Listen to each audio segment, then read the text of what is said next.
Marcus Thompson dropped his mop and walked straight toward the $65 million jet. "Security!" Victoria screamed. "Stop him!" But no one moved, because the janitor, the invisible man who'd cleaned their toilets for 2 years, was climbing into the cockpit like he owned it. Elena Hartwell watched her mocking smile frozen on her face. She'd just told him to fly her jet as a joke. A cruel, thoughtless joke. She didn't know that Marcus Thompson had once been Captain Marcus Thompson. That he'd flown combat missions over 3 continents. That he'd buried his co-pilot and his wife within 4 years of each other. And she had no idea that in 90 minutes she'd be crying in the passenger seat, not from fear, but from shame. Comment your city below so I can see how far this story travels. And stay until the end, because what Marcus does in Dubai will change everything you think you know about second chances. The coffee hit Marcus Thompson square in the chest, hot black, soaking through his gray uniform like a spreading wound. He didn't flinch, didn't move, just stood there, mop in hand, watching the brown liquid drip down his shirt onto the pristine floor he'd just finished cleaning. Victoria Ashford. Elena Hartwell's senior assistant didn't even look up from her phone. "You missed a spot," she said. "And get someone to clean this up. I need another coffee." Marcus stared at the back of her head. 2 years. 730 days of being invisible. Of being nothing. "Yes, ma'am." He bent down, started mopping. Again. Hartwell. Private aviation occupied the top 3 floors of Chicago's most exclusive airport facility. Private jets for billionaires. Charter flights for celebrities. A rooftop runway that cost more than most neighborhoods. Marcus knew every inch of it. Every corner. Every bathroom. Every executive office where deals worth millions were signed while he emptied trash cans 3 feet away. Nobody saw him. That was the agreement he'd made with himself when he took this job. Stay invisible, stay quiet, cash the check, go home to Isaiah. His son was the only thing that mattered now. Tom Rivera, the chief mechanic, found Marcus in the supply closet changing his shirt. Again, Marcus pulled on a fresh uniform. "It's fine." "It's not fine. That's the 3rd time this month, Victoria." "I said it's fine." Tom leaned against the doorframe. 62-years-old hands, like leather eyes that had seen everything. He'd been at Hartwell for 30 years. "You know," Tom said slowly, "I've worked with pilots my whole life. I know what they look like, how they move, how they carry themselves." Marcus's hand stopped on the buttons. "You walk like a pilot, Marcus. You look at aircraft like a pilot. Hell, I've seen you watching takeoffs like a man watching his first love drive away." "I'm a janitor." "No, you're a janitor now." Tom pushed off the doorframe. "But that's not what you are." Marcus finished buttoning his shirt, picked up his mop. "My shift ends at 6. Isaiah's waiting." He walked past Tom without another word.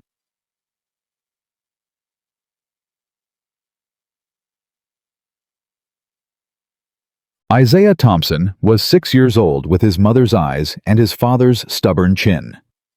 When Marcus picked him up from Mrs. Chen's apartment, the boy launched himself at his father's legs. "Dad, Dad, we learned about airplanes today." Marcus lifted him up. "Yeah. Mrs. Patterson showed us pictures, big ones. She said pilots are heroes." Isaiah's face grew serious. "Were you ever a pilot, Dad?"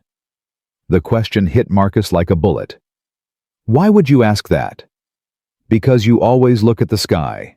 Mom used to say." Isaiah stopped. "What did Mom say?" Isaiah fidgeted. "She said you used to fly. Before I was born. Before everything got sad." Marcus set his son down. Knelt to eye level. "That was a long time ago, buddy. A different life." "But you could fly again, right, if you wanted?" Marcus looked at his son. 6 years old, everything ahead of him, everything to lose. "Some doors close for good reasons," Marcus said. Now let's go home. I'll make spaghetti. Isaiah's face lit up. The questions forgotten, for now. But as Marcus drove through Chicago's evening traffic, his hands gripped the steering wheel like a yoke, and in his mind he was climbing, always climbing, into clouds he'd never touch again.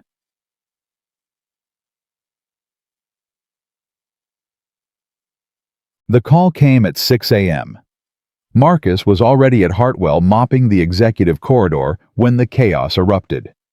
Elena Hartwell burst through the main doors. 43 years old, navy suit, phone pressed to her ear. 2 assistants scrambling behind her. "What do you mean unconscious when? How bad?" Her voice cracked. Marcus had never heard that before. "I'm coming. I don't care about the hurricane warnings. I'm coming." She ended the call, threw the phone to Victoria. "Get me a pilot, now. I need to be in Miami in 2 hours." Victoria's fingers flew across her tablet. "Captain Reynolds is in Seattle. Henderson is in New York. Martinez is on medical leave. I don't want excuses. I want a pilot. Ma'am, there's a Category 2 hurricane approaching Florida. Most pilots are—" "My mother is dying." Elena's composure shattered. "She's in surgery right now. If I don't get there—" Her voice broke. She turned away, pressed her hand against her mouth. Marcus watched from the corridor, the mop still in his hands, the water still dripping. Victoria made call after call, each one ending the same way. "Unavailable. Booked. Can't fly into Miami today. Sorry, the weather." Elena's hands were shaking. "There has to be someone. Anyone." Victoria looked at her tablet, then at Elena. "Ma'am, there's no one. Every qualified pilot within 300 miles is either committed or refusing the flight." Silence. Marcus should have kept mopping, should have stayed invisible. But his mouth opened before his brain could stop it. "I can fly it." The words hung in the air like a grenade with the pin pulled. Victoria turned first, her face twisted with disbelief. "Excuse me? I can fly it." Marcus stepped forward. "The Gulfstream G700 in Bay 3. I can get her to Miami." Victoria laughed, a sharp, ugly sound. "The janitor. The janitor wants to fly a $65 million aircraft." The other assistant, a young woman named Rachel, covered her mouth. Her shoulders shook with suppressed laughter. But Elena didn't laugh. She walked toward Marcus, slowly. Her heels clicked against the floor like a countdown. "What did you say?" "I said, I can fly it, ma'am. I have the hours. I have the certification. I can get you there." Elena stopped 3 feet away. Her eyes scanned him, the gray uniform, the worn shoes, the mop still gripped in his calloused hands. "What's your name?" "Marcus Thompson." "Marcus Thompson." She repeated it slowly, testing it. "And where exactly did you learn to fly a Gulfstream?" "Marcus Thompson. Air Force, Test Pilot Division, 12 years. The laughter stopped. Victoria's smile froze. Rachel straightened up. Elena's eyes narrowed. "Test pilot." "Yes, ma'am." "You're telling me a former Air Force test pilot is mopping floors in my hangar?" "Yes, ma'am." "Why?" Marcus didn't answer. Couldn't answer. The truth was too heavy, too raw. Elena studied his face, looking for the lie, looking for the joke. She found neither. "Let me make you an offer, Marcus Thompson." She stepped closer, close enough that he could smell her perfume. Expensive, sharp, like everything about her. "Fly this jet to Miami. Land it without a scratch." She paused. The corner of her mouth curved. "And I'll marry you." Victoria exploded with laughter. Rachel doubled over. Even the security guard at the door cracked a smile. Marcus stood perfectly still. Elena's smile widened. Cold. Cruel. "Well, what do you say, Captain?" She said the word captain like it was a curse, like it was the funniest thing she'd ever heard. Marcus felt the humiliation burn through his chest, the familiar heat of being dismissed, of being nothing. But underneath the humiliation, Something else stirred. Something he'd buried 8 years ago. "I say we should stop wasting time." He set down the mop. "Your mother's waiting." The laughter died. Marcus walked toward Bay 3. Behind him, Victoria's voice rose to a shriek. "Security! Someone stop him! He's delusional!" But Tom Rivera stepped in front of the security guard. "Let him go." "Tom, he's a janitor. I know exactly what he is." Tom's voice was steady. "And I'm telling you, let him go." Elena watched the exchange, her face unreadable.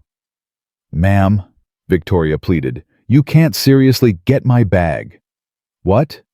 "My bag, the overnight bag, get it now." Victoria's jaw dropped. "You're not actually going to—" "That's an order." Elena walked toward Bay 3. Her assistants scrambled to follow. The Gulfstream sat waiting, white and silver, gleaming under the hangar lights. Marcus climbed the stairs. His legs felt strange, heavy, like walking through water. 8 years. 8 years since he'd touched a cockpit. 8 years since Derek. He pushed the thought away, forced himself forward. The cockpit door was open. The seats weighted leather pristine, exactly where he'd left 1,000 cockpits before. Marcus sat in the pilot's chair. His hands trembled. Then they stopped. Muscle memory took over. His fingers found the master switch, the battery, the fuel pumps. Each movement precise, automatic, like riding a bicycle, like breathing. The instruments came alive. Lights blinked on. Gauges stabilized. Marcus heard footsteps behind him. Elena appeared in the cockpit doorway, her face pale, not with fear, with something else. "You actually know what you're doing?" It wasn't a question. "Yes, ma'am." She moved to the passenger cabin, sat down. The seatbelt clicked. "If you crash my jet," she said, "I'll sue you for 3 lifetimes."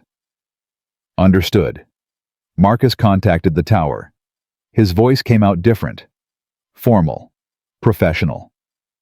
"Hartwell Tower, this is November 77 Hotel. Alpha requesting immediate departure clearance. Destination Miami International. Priority medical."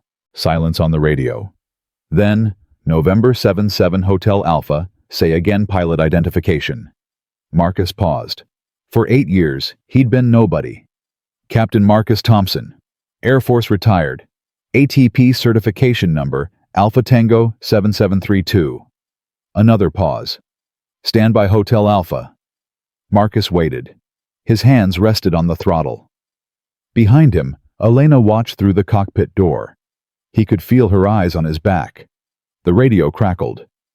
"November 77 Hotel Alpha, you are cleared for immediate departure. Runway 27, wind bearing 090 at 15 knots. Be advised Miami is reporting deteriorating conditions. Recommend caution." "Roger Tower, Hotel Alpha rolling." Marcus pushed the throttle forward. The engines roared to life. The jet began to move.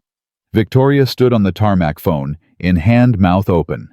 Tom Rivera watched from the hangar door, his arms crossed, a small smile on his weathered face. The jet accelerated. Faster, faster. Marcus pulled back on the yoke. The wheels left the ground. And for the first time in 8 years, Marcus Thompson was flying. Chicago fell away beneath them. The lake stretched out silver and vast. The buildings shrank to toys. The highway became ribbons of light. Marcus leveled off at 12,000 feet, set the heading for Miami, checked the instruments. Everything was perfect. His hands weren't shaking anymore. His breathing was steady. His mind was clear. This was where he belonged. He'd forgotten. Or maybe he'd forced himself to forget. "Captain Thompson." Elena's voice came from behind him. She'd unbuckled, moved to the cockpit doorway. Marcus didn't turn around. "You should stay seated, ma'am. We might hit turbulence." "I've flown 100 times. I'll risk it." She stepped into the cockpit, stood beside the co-pilot seat, but didn't sit. "How long were you in the Air Force?" 12 years. "Test pilot the whole time?" "Last 8 years. Before that, combat missions. 2 tours overseas. Iraq, Afghanistan, and other places. Silence. Marcus felt her studying him, reassessing everything she thought she knew. Why did you stop? The question cut deep. Marcus's jaw tightened. Things change. That's not an answer. It's the only one I have. Elena was quiet for a moment. Then she sat in the co-pilot seat, carefully, like she was handling something fragile. My father was a pilot. Marcus glanced at her. First time. He flew commercial for 35 years. United. Captain William Hartwell. Maybe you've heard of him. I haven't. He's a legend in aviation circles. Built this company when he retired. Handed it to me 5 years ago. She paused. We haven't spoken since. Why not? Because I changed things. Modernized. Made decisions he didn't agree with. Her voice hardened. He called me ungrateful. Said I was destroying his legacy. Were you? Elena turned to him, surprised by the directness. No, I was saving it. Marcus nodded, said nothing. He'll be at the hospital, my father, when I get there. Elena's voice dropped. First time I'll see him in 5 years, and it'll be because my mother might die. She won't. You don't know that. No. Marcus checked the altitude. But I know something about waiting too long to see someone. And I know the universe sometimes gives us chances we don't deserve. Elena stared at him. That's a strange thing for a janitor to say. I'm not a janitor right now. No. Her voice softened. I suppose you're not. They flew in silence for 20 minutes. The clouds below them were building, gray and thick, the storm waiting. Marcus checked the weather reports. Miami was still open, barely. We'll have a window, he said. Maybe 30 minutes. The approach won't be smooth. Can you do it? Yes. Elena accepted this without question. Something had changed in how she looked at him. Tell me something, Captain Thompson. What? The truth. Why is a man with your skills cleaning toilets in my hangar? Marcus's hands tightened on the yoke. The memory came without warning. Derek's face, young, terrified. What do we do, Captain? What do we do? The alarms screaming. The aircraft spinning. The ground rushing up. Captain, Marcus blinked. The cockpit snapped back into focus. I lost someone. The words came out rough, scraped from somewhere deep. A co-pilot, Lieutenant Derek Williams, 24 years old. First deployment in my unit. Eager, talented. Reminded me of myself at that age. Elena didn't speak, just listened. We were testing a new flight system, high altitude, experimental. Something went wrong with the controls. The aircraft entered an uncontrolled spin. Marcus's voice flattened, mechanical. The only way he could tell it. I tried everything. Every recovery technique, every procedure. Nothing worked. We were falling at 6,000 feet per minute. What happened? I got us down. Somehow, emergency landing in a field. The aircraft was destroyed. And Lieutenant Williams? Marcus was silent for a long moment. He didn't survive the impact. The cockpit felt smaller, the air thinner. The investigation cleared me. Equipment failure, nothing I could have done. They offered me my command back, promotion, commendations. But you didn't take it. How could I? Marcus's voice cracked. First time. Every time I looked at a cockpit, I saw his face. Every time I touched the controls, I heard him asking me what to do, like I had the answer, like I could save him. He shook his head. I couldn't fly anymore, so I stopped. Elena processed this. Her face had changed. The coldness was gone. And your wife? The assistants mentioned you're a single father. Marcus felt the familiar knife twist in his chest. Keisha. We met in college. She was a teacher, second grade. Loved kids more than anything. What happened to her? 3 years ago. Driving home from work. Rainy night. Drunk driver crossed the median. I'm sorry. Yeah. Marcus stared at the horizon. Me too. So you lost your co-pilot, then your wife, and then I had a son to raise, alone, on a janitor's salary, because I couldn't get back in the air. Elena leaned back in the seat, let out a long breath. And I made a joke about marrying you. It was funny. It wasn't. Her voice was tight. It was cruel, and I'm sorry.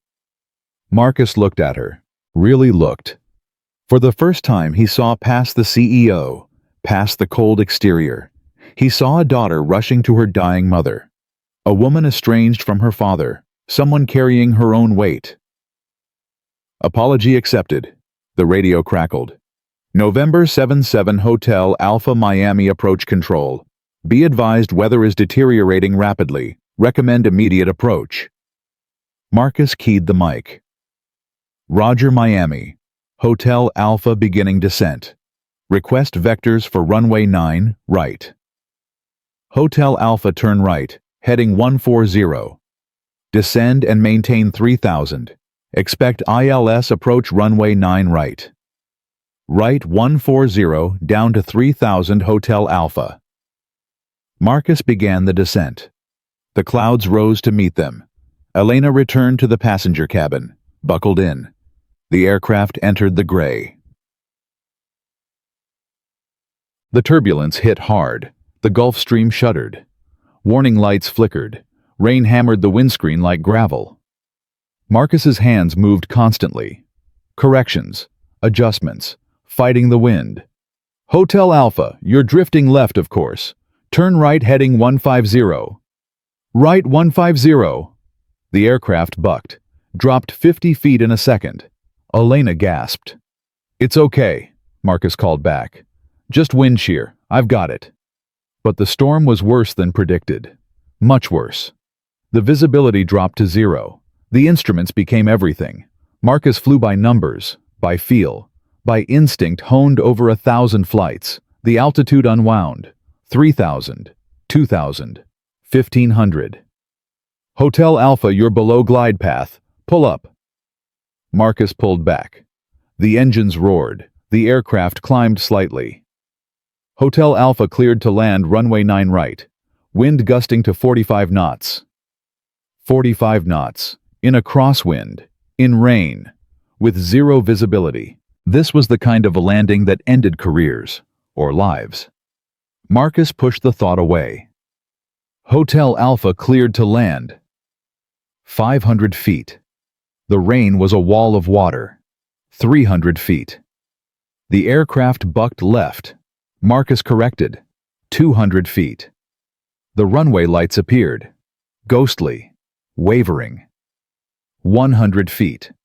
Marcus crabbed into the wind. Held the heading. 50 feet.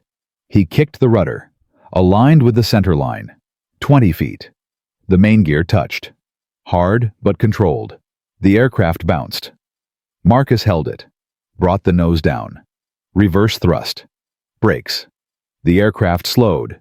They were down. Marcus taxied to the gate. Shut down the engines. For a moment, he just sat there, hands still on the controls, heart pounding. He'd done it. Behind him, Elena appeared in the doorway. Her face was wet with tears. That wasn't a landing, she said. That was a miracle. Marcus unbuckled, stood on shaking legs. It was physics, that's all. No. Elena stepped closer. That was something else. I've flown with a lot of pilots. None of them could have done what you just did. Marcus didn't know how to respond, so he didn't. Come with me, Elena said. To the hospital. I should stay with the aircraft. Please. The word surprised both of them. My mother's in surgery. My father will be there. And I... She stopped, took a breath. I don't want to face them alone. Marcus looked at this woman. 12 hours ago she'd mocked him, made him a punchline. Now she was asking for his help. "Let me secure the aircraft." Elena nodded, wiped her eyes, walked to the exit. Marcus began the shutdown checklist. His hands moved automatically, but his mind was somewhere else. On Derek, on Keisha, on Isaiah waiting at home with Mrs. Chen, on the door that had just cracked open, the door he thought he'd closed forever. The hospital corridor smelled like bleach and fear. Marcus walked beside Elena, still in his janitor's uniform. People stared. A man in gray work clothes next to a woman in a designer suit. They made no sense together. Elena didn't seem to notice. Her eyes were fixed ahead, her hands clenched and unclenched at her sides. "She's in recovery," Elena said. "That's what they told me on the phone. Recovery. But they wouldn't say more." "That's a good sign." "Is it?" If it wasn't, they would have said more. Elena glanced at him. Something flickered in her eyes. Gratitude, maybe, or just exhaustion. They reached the cardiac unit. A nurse looked up from her station. "Mrs. Catherine Hartwell, room 412. But family only?" "He's with me." Elena's voice left no room for argument. The nurse nodded, pointed down the hall. Room 412 was at the end. The door was half open. Voices drifted out. Elena stopped. Her whole body went rigid. "What's wrong?" "My father." Her voice was barely a whisper. "I can hear him." Marcus listened. A man's voice, deep, commanding, talking to someone about medications and procedures. "You haven't seen him in 5 years." "No." "He's probably scared too." Elena turned to him. Her eyes were wet. "You don't know my father. William Hartwell doesn't get scared. He gets angry." "Same thing sometimes." She stared at him for a long moment. Then she pushed open the door. The room was small. White walls, monitors beeping. Catherine Hartwell lay in the bed, pale but breathing.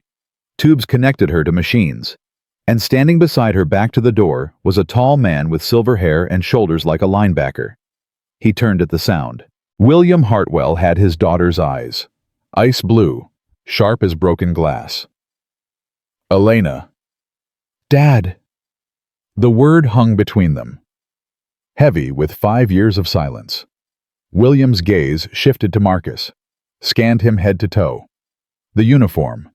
The work boots. The calloused hands. "Who the hell is this?" "This is Captain Marcus Thompson. He flew me here."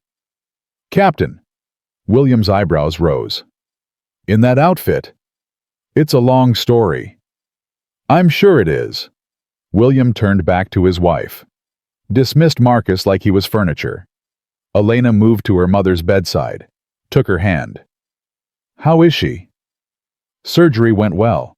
4 bypasses. She'll need months of recovery." William's voice was clipped, medical. "But she'll live." "Thank God." "God had nothing to do with it. The surgeon did." Elena closed her eyes. Marcus could see her fighting for control. "I'm glad she's okay, Dad." "Are you? Is that why you haven't visited in 5 years? Why you missed her birthday 3 times? Why she cries every time your name comes up? Dad, please. No." William turned to face her, his voice rising. "You don't get to walk in here and pretend everything's fine. You abandoned this family for your career, for that company, for... I didn't abandon anyone. You pushed me away. I told you the truth. I told you that you were destroying everything I built. I was saving it. The company was hemorrhaging money. The fleet was outdated. If I hadn't... Enough."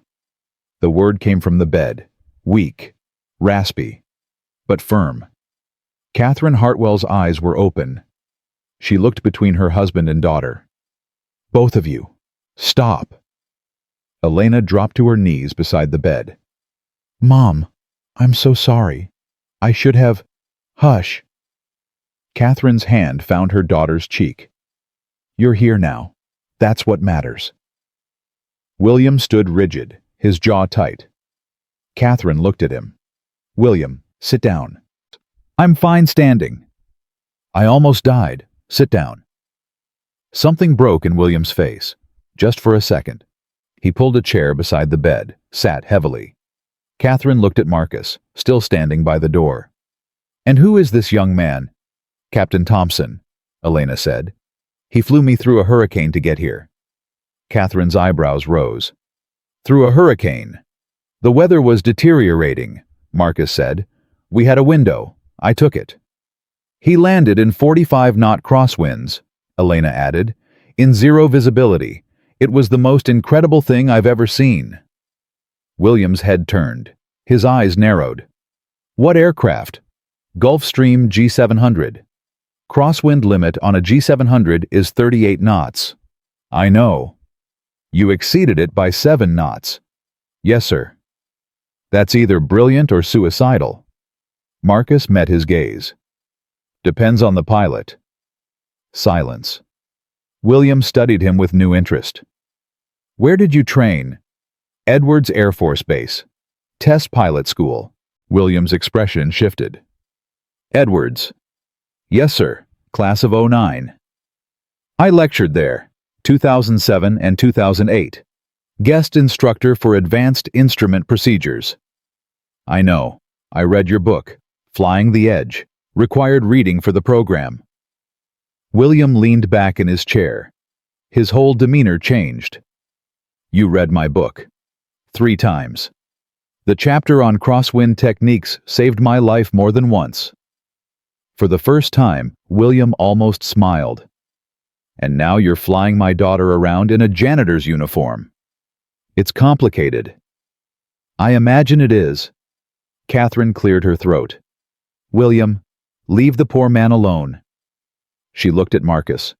Thank you for bringing my daughter home. It's been too long. Marcus nodded. You should rest, ma'am. I intend to.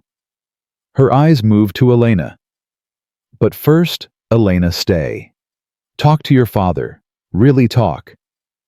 Mom? For me, please. Elena looked at William. He looked at her. 5 years of silence. 5 years of hurt.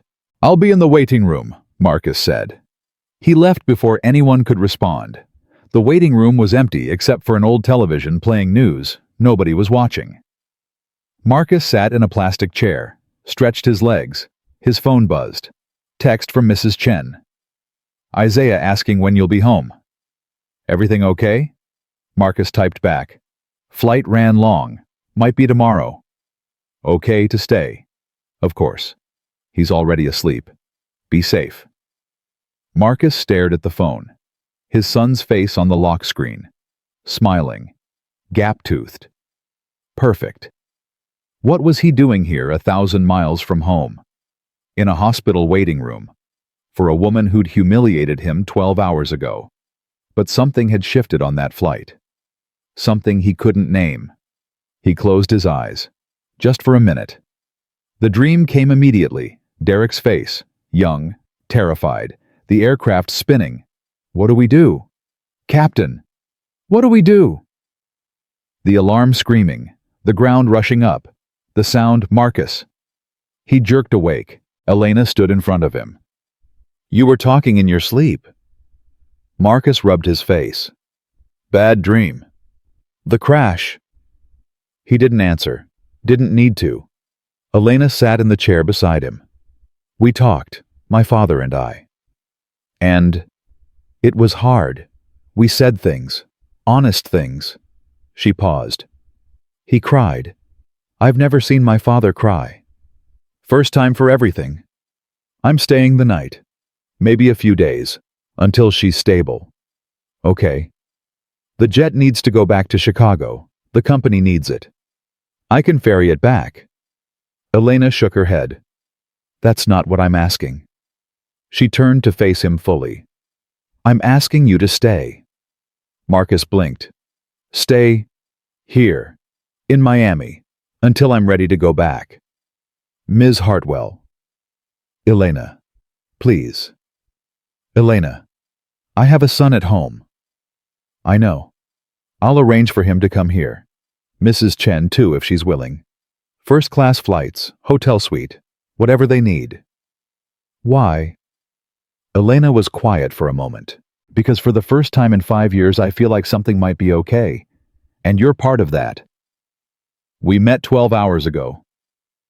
I know. And in those 12 hours you've shown me more about courage and integrity than anyone has in years. She paused. I meant what I said on the jet. About owing you an apology. About being cruel. You already apologized. Words are cheap. I want to do something real. She reached into her bag, pulled out a folded paper. When we get back to Chicago, I want you to read this. Marcus took the paper, didn't open it. What is it? A job offer, senior pilot position, Hartwell Aviation. Marcus's chest tightened. I'm a janitor. You're a test pilot who's been hiding for 8 years. There's a difference. I can't fly anymore. You flew today. That was different. How? Marcus looked at the paper in his hands, felt its weight. When I quit, I made a promise to myself. No more cockpits. No more risking leaving Isaiah alone. And mopping floors is safer. It doesn't kill people. Elena's voice softened. Marcus, what happened to Lieutenant Williams that wasn't your fault? Everyone keeps saying that. Because it's true. Then why does it feel like a lie? The question hung between them. Raw. Honest. Elena had no answer. Marcus stood. I should find a hotel. Stay at my father's place, he offered. Your father? He wants to talk to you, about Edwards, about flying. She paused. About what it takes to come back from losing someone in the air. Marcus went still. Your father lost someone. His co-pilot, 1987. Engine fire over the Pacific. Mike Patterson. They'd been flying together for 15 years. Elena's voice dropped. Dad didn't fly for 2 years after that. Then he came back. Flew for another 25 years without a single incident. How? He said he realized something. That Mike wouldn't want him to stop. That the best way to honor him was to keep flying. To be better. To save the lives Mike couldn't. Marcus looked at her. This woman he'd known for less than a day. Who somehow understood things about him that he'd never told anyone. One night, he said. I'll stay one night. Elena smiled. Small. Genuine. One night. William Hartwell's house was a sprawling ranch on the outskirts of Miami. White walls, tile floors, aviation memorabilia everywhere. Marcus stood in the guest room looking at framed photographs. William in his United uniform. William shaking hands with presidents. William beside aircraft of every era. A knock on the door. Come in. William entered. He'd changed out of his suit. Wore a polo shirt and khakis now. Looked almost human. Getting settled. Yes, sir. Thank you. Drop the sir. You're not in the military anymore. William moved to the window. Looked out at the darkness. Elena told me about your co-pilot, Lieutenant Williams. Marcus tensed. I told her about Mike. William continued. 1987. Seems like yesterday some days. Other days feels like a different lifetime. How did you get past it? William turned. Who says I got past it? Marcus waited. I didn't get past it, William said. I got through it. There's a difference. Past means it's over. Through means you carry it with you. Every flight, every takeoff, every landing. Doesn't that make it worse? No, it makes it meaningful. William walked to a framed photo on the desk. 2 men in pilot uniforms, arms around each other's shoulders. Younger versions of William and a man Marcus didn't recognize. Mike Patterson, William said. Best pilot I ever knew. Better than me if I'm honest. The day he died, I wanted to die too. What changed? His wife, Maria. 3 months after the crash, she showed up at my door. I thought she was going to scream at me, blame me. I was ready for it. Hell, I wanted it. What did she do? She hugged me, told me Mike would be furious if I quit flying, said he'd haunt me for the rest of my life if I wasted the gift he saw in me. William set down the photo. She was right. Mike would have been furious. He loved flying more than anything except Maria. To throw that away because of grief, it would have been an insult to everything he believed in. Marcus absorbed this. Let it settle. My wife believed the same thing, he said quietly. Keisha. She always said I was born to fly. You told Elena she passed. 3 years ago. Car accident. I'm sorry. Yeah. Marcus looked at his hands. She left me a letter. I found it after the funeral. Never opened it. William's eyebrows rose. Why not? Because I knew what it would say. That I should fly again. That I should stop hiding. That Isaiah needed to see his father whole. Marcus's voice cracked. And I wasn't ready to hear it. Are you ready now? The question cut deep. I don't know. Then maybe it's time to find out. William walked to the door, paused. Get some sleep, Captain. Tomorrow, if you want, I'll show you something. Something that might help. What? William smiled. First genuine smile Marcus had seen. The first aircraft I flew after Mike died. I keep it in the hangar out back. Old Cessna 172. Nothing fancy. But it's where I learned that flying wasn't about forgetting the dead. It's about honoring them. He left. Marcus stood alone in the guest room. The photographs stared down at him. All those pilots, all those flights, all those lives. He pulled out his phone, found the contact he'd been avoiding. Mrs. Chen. Can you do something for me in my bedroom top dresser drawer? There's a white envelope. Keisha's handwriting on the front. Can you take a picture and send it? 3 dots appeared. Of course. Give me 5 minutes. Marcus sat on the bed, waited. His phone buzzed. The picture was blurry, but he could read Keisha's handwriting. For Marcus. When you're ready. He stared at it for a long time. Then he typed, Don't open it. I'll read it when I get home. But thank you. Is everything okay? I think it might be. For the first time in a long time. He set down the phone. Lay back on the bed. Tomorrow he'd fly with William. Tomorrow he'd learn if he could carry the dead without being crushed by them. But tonight he let himself remember Keisha. Not the accident. Not the funeral. But her laugh. Her smile.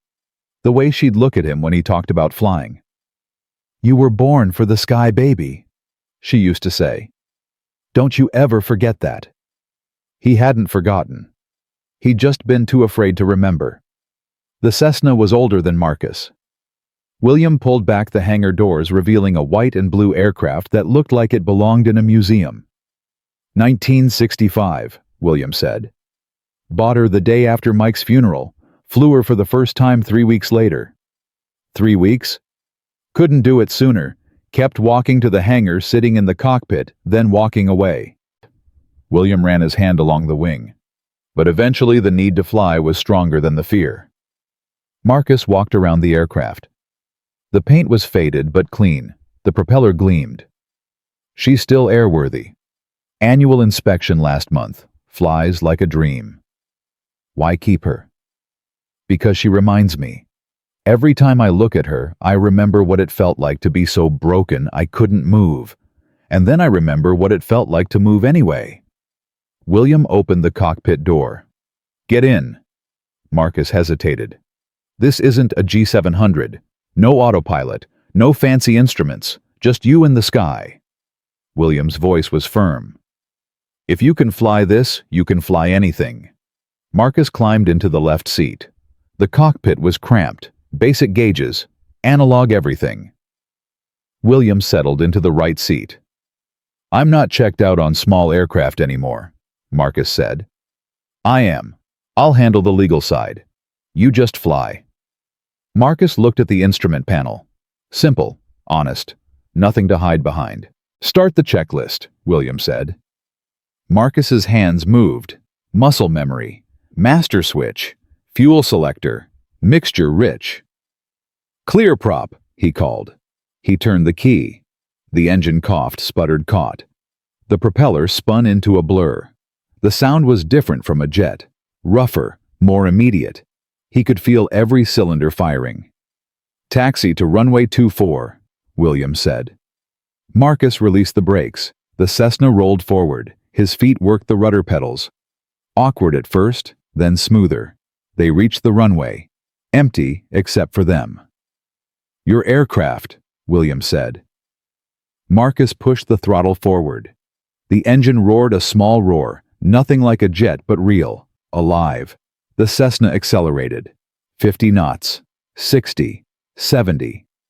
Marcus pulled back on the yoke. The wheels left the ground. And suddenly, everything changed. The noise fell away. The weight lifted. The horizon stretched infinite in every direction. Marcus climbed. 500 feet. 1,000. 1,500. Below, Miami spread out in morning light. The ocean glittered. The Everglades stretched green and endless. How does it feel? William asked. Marcus couldn't answer. His throat was too tight. First time I flew after Mike, William said, I cried for 20 minutes. Just circled the field crying like a baby. Couldn't help it. Marcus blinked.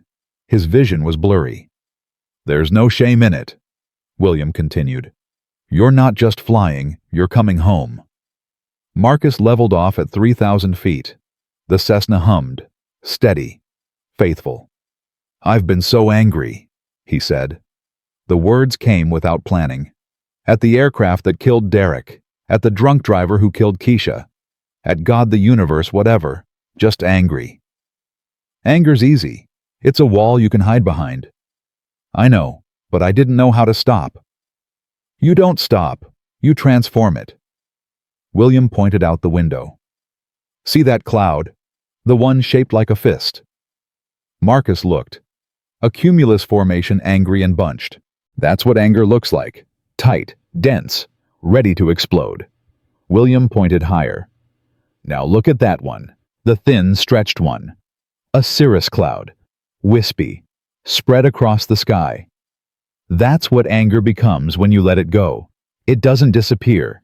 It just expands. Becomes part of something bigger. Marcus watched the clouds. The fist. The wisp. How long did it take you to transform it? Years. And I'm still working on it. William shrugged. But that's the point. It's not about finishing. It's about trying. Every day. Every flight. Marcus turned the Cessna. Banked gently. The wing dipped toward the ocean. My son doesn't know I can fly, he said. I never told him. Why not? Because if he knew, he'd want me to do it, and I wasn't ready to explain why I couldn't. Maybe it's time to show him instead of explaining. Marcus thought about Isaiah, 6 years old, asking about airplanes, asking if his father was ever a pilot. He found a letter from Keisha. She wrote it before she died. Told him that one day I'd fly again. Smart woman. The smartest. Marcus's voice broke slightly. She saw things in me I couldn't see in myself. That's what good partners do. They hold the vision when we lose it. They flew in silence for a while. The Cessna carved through the morning air, smooth, pure. I want to read the letter, Marcus said finally. When I get home, I want to read it. Good. And I want to think about Elena's offer, the pilot position. Even better. Marcus looked at William. You're her father. Shouldn't you be warning me off, telling me I'm not good enough? William laughed. First real laugh. Son, I watched you land a G700 in conditions that would have made most pilots wet themselves. My daughter trusts you. My wife likes you. And you read my book 3 times. He shook his head. If anything, I should be warning her that you're too good. Marcus didn't know how to respond. Take us back, William said. And when we land, I'll tell you something about Elena. Something that might help you understand why she needs someone like you. Marcus turned toward the airport. The Cessna descended. The landing was rusty. A small bounce, but safe. They taxied back to William's hangar. Shut down the engine. In the silence that followed, William spoke. Elena's been alone for a long time. Oh, she dates, goes to galas, has 100 people around her every day, but alone in the way that matters. Why? Because she watched me push everyone away after Mike died, watched me become hard and cold to protect myself, and she learned it. Learned that vulnerability was weakness, that letting people in meant getting hurt. William unbuckled his harness. But today, she let you in. A janitor she'd mocked, a stranger. She let you see her scared and crying. That's not nothing, Captain. That's everything. I'm not looking for a relationship. Neither was I when I met Catherine. Neither is anyone when they meet the person who changes everything. William climbed out of the aircraft, looked back. But here's the thing about change. It doesn't ask permission. It just happens, and you either fight it or flow with it. He walked toward the house. Marcus sat in the cockpit, alone, the instrument panel dark. He looked at his hands, the same hands that had mopped floors for 2 years, the same hands that had landed a jet in a hurricane. They were capable of so much more than he'd allowed them. He climbed out, walked toward the house. Tomorrow he'd fly home, read Keisha's letter, tell Isaiah the truth, and maybe, just maybe, take the first step toward who he was meant to be.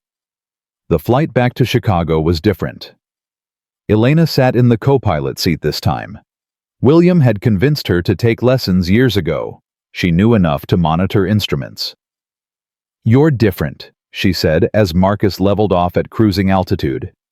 Different how? Lighter, like you set something down. Maybe I did. My father? Partly. And the Cessna. And just time, I guess. Elena nodded. Didn't push. I thought about your offer, Marcus said. The pilot job. And I need time. I have to talk to my son. Read something important. Figure some things out. Take all the time you need. You don't even know if I'll say yes. I know. Elena looked at him. But something tells me you will. When you're ready. Marcus couldn't argue with that, because something told him the same thing. They landed in Chicago as the sun was setting. Tom Rivera was waiting by the hangar. Heard you made quite an impression in Miami, Tom said. Word travels fast. In this business, instantly. Tom grinned. Victoria's been losing her mind, trying to figure out how a janitor landed a G700 in a hurricane. What's she saying? That you got lucky. That Elena's lost her mind. That the company's going to crash and burn if they give you a pilot position. She knows about the offer. Everyone knows. Elena made sure of it. Marcus looked at Elena. She shrugged. I wanted it official. No more hiding. No more pretending you're something you're not. The words hit Marcus somewhere deep. No more hiding. No more pretending. That's what he'd been doing for 8 years. Hiding from the sky. Pretending to be a janitor. Living a life smaller than he was meant for. I need to get home, he said. Isaiah's waiting. I'll have a car take you. Elena touched his arm. Think about the offer. And Marcus. Whatever you decide, thank you. For everything. He nodded. Walked to the waiting car. The drive home felt like crossing into another world. The same streets, the same buildings. But he was different. Mrs. Chen was dozing on the couch when he walked in. She woke immediately. You're back? Sorry it took so long. Don't apologize. She stood, gathered her things. Isaiah's asleep. Been asking for you all day. Thank you. For everything. Mrs. Chen paused at the door. That envelope. The one from Keisha. I found it. It's on your dresser. I know. Are you going to read it? Marcus took a breath. Tonight. I'm going to read it tonight. Mrs. Chen smiled. First time he'd ever seen her smile. Good. It's been waiting long enough." She left. Marcus walked to Isaiah's room, cracked the door. His son lay curled on his side, stuffed elephant under his arm. He sat on the edge of the bed, watched his son breathe. "I'm sorry I was gone," he whispered. "But I'm back, and things are going to be different now. I promise." Isaiah stirred, didn't wake. Marcus kissed his forehead, stood. Then he walked to his bedroom, to the dresser, to the white envelope with Keisha's handwriting. "For Marcus, when you're ready." His hands shook as he opened it. 3 pages. Her handwriting. Neat. Clear. So achingly familiar. "My love. If you're reading this, it means 2 things. First, that something has happened to me. Second, that you're finally ready to hear what I've been wanting to tell you for years. I know you stopped flying because of Derek. I know you blame yourself even though everyone says it wasn't your fault. And I know that no matter what I say, you'll carry that weight until you decide to set it down. But here's what I need you to understand. You are not your worst moment. You are not the crash. You are not the failure. You are the man who held me when I cried. The man who stayed up all night with Isaiah when he was sick. The man who works a job he hates just to keep us safe. You are brave. You are strong. You are exactly the man I fell in love with. And one day when you're ready, I need you to fly again. Not for me, for Isaiah. He needs to see his father whole. He needs to know that mistakes don't define us, that failure isn't final, that courage isn't the absence of fear, it's moving forward anyway. I wish I could be there when you get back in the cockpit. I wish I could see your face when you remember who you really are. But if I can't, I need you to know this: I am so proud of you. Not for what you achieve, but for who you are. For the man who keeps trying even when it hurts. For the father who loves our son more than anything. For the pilot who will fly again when the time is right. The sky is waiting for you, baby. And so is the life you deserve. All my love forever and always. Keisha P.S. When you tell Isaiah about your flying days, tell him I knew you'd find your way back. Tell him his daddy is a hero, not because he never falls, but because he always gets back up. Marcus read the letter 3 times. By the 2nd time, he was crying. By the 3rd, he knew what he had to do. He walked back to Isaiah's room, sat beside his son's bed. "Isaiah." He shook him gently. "Wake up, buddy." Isaiah's eyes fluttered open. "Dad, you're home." "I'm home, and I have to tell you something." Isaiah sat up, rubbed his eyes. "What?" Marcus took a breath. "I used to be a pilot, a long time ago, before you were born. I flew jets, big ones, fast ones." Isaiah's eyes went wide. "Really? Really? But something bad happened and I stopped flying. I was scared." "Scared of what?" "Of flying again. Of losing people I love." Marcus's voice cracked. "Of not being there for you." Isaiah was quiet, thinking. "But you flew to Miami," he said. "Mrs. Chen told me. You flew a big plane in a storm." "I did. So you're not scared anymore?" Marcus considered the question. "I'm still scared, but I'm going to try anyway." Isaiah smiled. That gap-toothed grin that looked so much like Keisha. "Mom said you would." "What?" "Before she went to heaven. She told me that you used to fly, that one day you'd fly again. She said I should be proud of you when it happened." Marcus pulled his son close, held him tight. "Are you proud of me?" "Yeah, Dad." Isaiah's arms wrapped around his neck. "I'm super proud." They stayed like that for a long time. When Marcus finally let go, something had shifted. The weight he'd carried for 8 years not gone, but lighter, transformed. "Go back to sleep, buddy. Will you fly again for real?" Marcus looked at his son, at Keisha's eyes in that small face. "Yeah," he said. "I think I will." Isaiah smiled. Lay back down. Within seconds, he was asleep. Marcus walked to the window, looked up at the sky.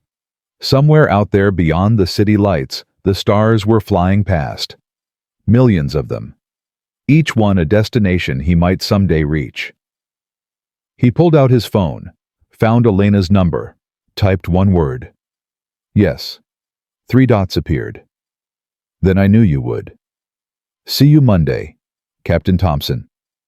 Marcus smiled. First real smile in longer than he could remember. He was going to fly again, and this time nothing would stop him. Monday morning arrived faster than Marcus expected. He stood in front of the bathroom mirror, staring at a face he barely recognized. Same eyes, same jaw, but something had shifted underneath. Isaiah appeared in the doorway, toothbrush in hand. Dad, are you nervous? A little? Don't be. You're the best pilot ever. Marcus smiled. You keep saying that. Because it's true. Isaiah went back to brushing his teeth, conversation over confidence absolute. The drive to Hartwell Aviation felt different. Same route he'd taken for 2 years. Same traffic, same buildings. But he wasn't heading to the supply closet. He wasn't picking up a mop. He was going to fly. Tom Rivera met him at the entrance. The old mechanic was grinning like a kid on Christmas. Look at you, new uniform and everything. Marcus looked down at himself. Navy flight suit, Hartwell Aviation logo on the chest, captain's insignia on the shoulders. Feels strange. Looks right. Tom clapped him on the back. Come on, Elena's waiting. They walked through the hangar. People stared, whispered. The janitor who flew through a hurricane. The invisible man who became a captain. Marcus kept his eyes forward. Let them stare. Elena was in the briefing room, tablet in hand, coffee on the table.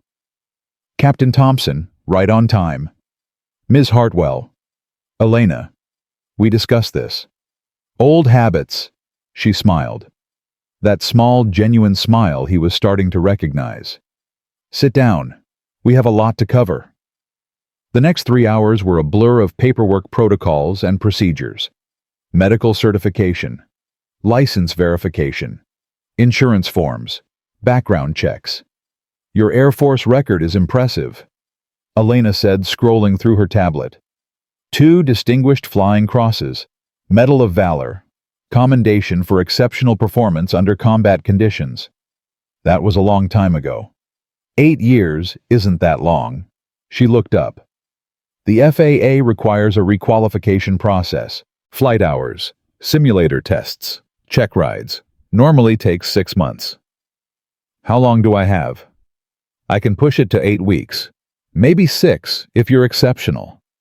Why the rush? Elena hesitated. Set down the tablet. There's an opportunity. The World Aviation Expo in Dubai. 3 months from now. They want a demonstration pilot. Someone who can showcase precision flying for international clients. And you want me. Orion Industries wants you. They saw the footage from Miami. Marcus blinked. What footage? The tower recorded your approach. 45-knot crosswinds. 0 visibility. Perfect landing. Elena pulled up a video on her tablet. It went viral in aviation circles. 3 million views and counting. Marcus watched himself land the Gulf Stream. From the outside it looked smooth, effortless. He remembered it feeling like barely controlled chaos. I didn't know. That's what makes it impressive. You weren't performing, you were just flying. The door burst open. Victoria Ashford stood in the doorway. Her face was red. Her hands were shaking. You can't be serious. Elena's expression went cold. Excuse me. Him. Victoria pointed at Marcus. You're making him a captain, the janitor. Former test pilot, former Air Force captain, distinguished service record. He mopped our floors. And now he'll fly our jets. Is there a problem? Victoria's mouth worked. No sound came out. Because if there is, Elena continued, her voice dropping to ice. You're welcome to submit a formal complaint. In writing, to HR, where it will be filed appropriately. The threat was clear. Victoria's jaw tightened. The board won't approve this. The board already has. Unanimous decision this morning. Your father recommended him personally. Anything else? Victoria stared at Marcus, pure hatred in her eyes. This isn't over. She left. The door slammed behind her. Elena let out a breath. I'm sorry about that. She doesn't like me. She doesn't like anyone who threatens her position, and you, Captain Thompson, are very threatening. I just want to fly. I know, but in this world, nothing is ever that simple. The training began that afternoon. Hartwell's simulator was state-of-the-art, a perfect replica of the G700 cockpit mounted on hydraulic systems that mimicked every motion, every sensation. Marcus strapped in. The instructor, a former Navy pilot named Commander Sarah Chen, ran through the basics.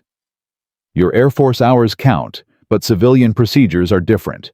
We'll start with standard operations, takeoff, landing, navigation.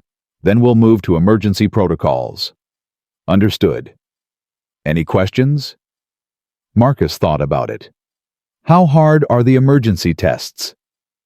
Hard enough that most pilots fail the first time. Commander Chen's voice was matter-of-fact. The Level 5 simulation has a 70% failure rate. It's designed to break you. What happens if I fail? You train more, try again. Eventually most people pass. And if I don't, then you don't fly for Hartwell. Simple as that. Marcus nodded, gripped the yoke. Let's begin. The first week was humbling. Marcus had forgotten how much he'd forgotten. Procedures that had been automatic now required conscious thought. Reactions that had been instantaneous now lagged by crucial seconds. He failed his first simulated approach, and his second, and his third. Commander Chen was patient but direct. You're thinking too much. Your hands know what to do. Your brain is getting in the way.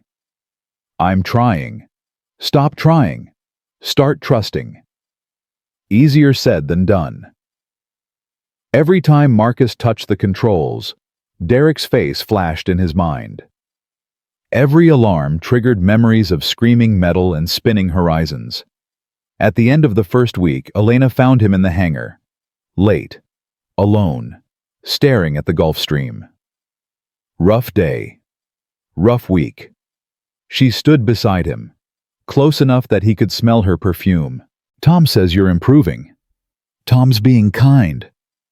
Tom doesn't know how to be kind. He's being honest. She paused. What's wrong? Marcus didn't answer for a long moment. I keep seeing him, Derek. Every time something goes wrong in the sim, he's there, asking me what to do, like I have the answer. Do you? I didn't then, I don't now. Elena turned to face him. My father told me something once, about Mike Patterson, his co-pilot who died. He mentioned him. He said that for years Mike appeared in his dreams, every night. Same question, same fear, same guilt. What made it stop? It didn't stop, it changed. Mike stopped asking what to do, started telling my father what he was doing right. Elena's voice softened. The ghosts don't leave Marcus. They just change what they say. Marcus looked at her. This woman who'd mocked him, who'd offered him a chance, who kept showing up when he needed someone. Why do you care so much? About what? About me. About this.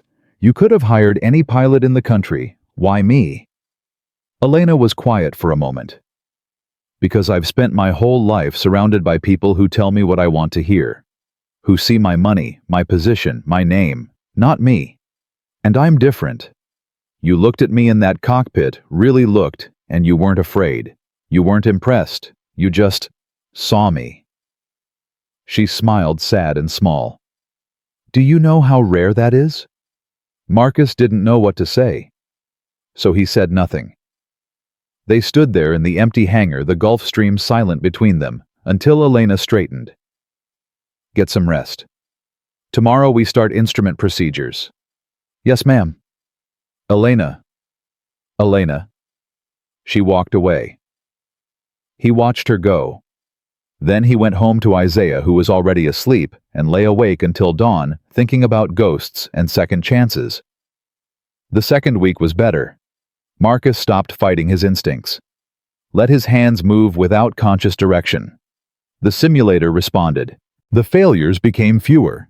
The recoveries became faster. Commander Chen noticed. Whatever you did over the weekend, keep doing it. I stopped thinking. Best thing a pilot can do. By the end of week 3, Marcus was passing standard procedures consistently. Takeoffs, landings, navigation, emergency descents, all within parameters. But the real test was coming. Everyone knew it. The Level 5 simulation. Victoria had been busy too. Marcus heard the whispers, saw the looks. Someone had leaked his janitor pass to aviation blogs. Former mop jockey claims pilot position. Hartwell Aviation's desperate gamble. The articles were cruel. The comments were worse. Tom found Marcus reading one on his phone. Don't do that to yourself. They're calling me a fraud. They're calling you what they're afraid of. Tom took the phone, put it in his pocket. Every pilot in that comment section wishes they had your talent. They're not mocking you. They're threatened by you. How do you know? Because I've been in this business 40 years. I've seen pilots come and go. Good ones, bad ones, mediocre ones. Tom looked at him steadily. You're not good, Marcus. You're exceptional. And exceptional scares people. Marcus wanted to believe him. Wasn't sure he could. That night, Isaiah asked about the articles. Tommy at school said his dad read something about you.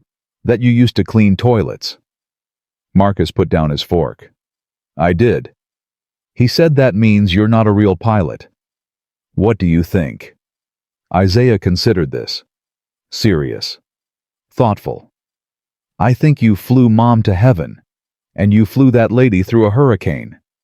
And Tommy's dad doesn't do anything except yell at baseball games. Marcus laughed. First real laugh in weeks. You're pretty smart, you know that. Mom said the same thing. The mention of Keisha hit Marcus somewhere deep, but it didn't hurt like it used to. It felt warm, present.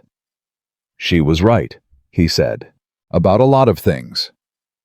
The day of the Level 5 simulation arrived. Marcus woke before dawn, made breakfast for Isaiah, drove him to school.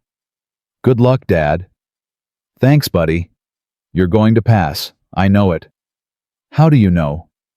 Isaiah smiled, that gap-toothed grin. Because Mom told me, last night, in my dream. Marcus's throat tightened. What did she say? She said to tell you to remember what you're flying for, not away from. Isaiah hugged him. I don't know what that means, but she said you would. He ran into school. Marcus sat in the car for a long time, Isaiah's words echoing. Flying for, not away from.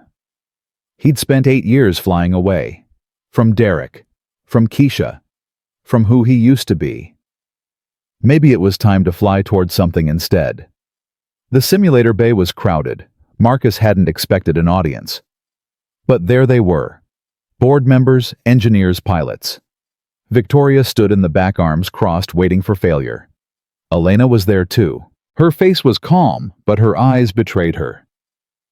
You don't have to do this today, she said quietly. We can reschedule. No, it's time. Marcus. Elena. He met her eyes. I'm ready.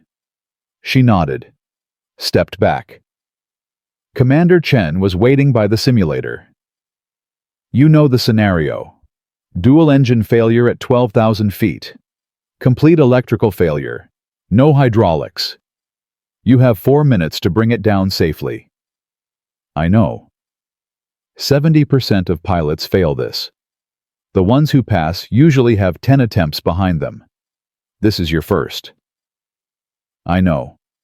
Chen studied him. Why are you so calm? Because my son told me something this morning. Something my wife said in his dream. What was that? That I should fly for something, not away from it. Chen was quiet for a moment. That's either the wisest thing I've ever heard or complete nonsense. Probably both. Chen almost smiled. Get in the simulator, Captain Thompson. Marcus climbed in, strapped the harness, put on the headset. The cockpit was dark, waiting. He closed his eyes, breathed deep.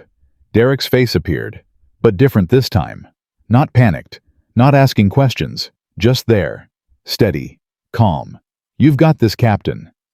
Marcus opened his eyes. Ready when you are. The simulation began. Normal operations, standard altitude, steady flight. Then everything went wrong at once. The master warning screamed. Both engine fire lights illuminated. The electrical panel went dark. Engine 1 fire, engine 2 fire, complete electrical failure. The words came automatically. Training taking over. Marcus shut down both engines. Activated fire suppression. The simulator shuddered as the hydraulics died. Hydraulic failure. Manual controls only. The yoke went heavy. Every input required physical force. No assistance, no automation, just raw flying. Altitude 12,000, descending. Marcus trimmed the aircraft for best glide. Scanned the instruments, the few that still worked on battery backup. Glide ratio established, looking for landing options. The simulation showed terrain below. Mountains, forest, one narrow valley with something that might be a road. Targeting the valley, 2 miles out. The altitude unwound, 10,000, 8,000, 6,000. The aircraft wanted to roll left. Marcus fought it. His arms burned. 4,000 feet.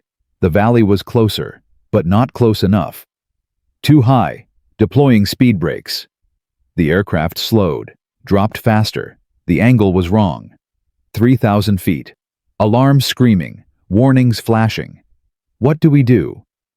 Captain Derek's voice, but not panicked this time. Curious, like he genuinely wanted to know. Marcus answered out loud. We fly. That's what we do.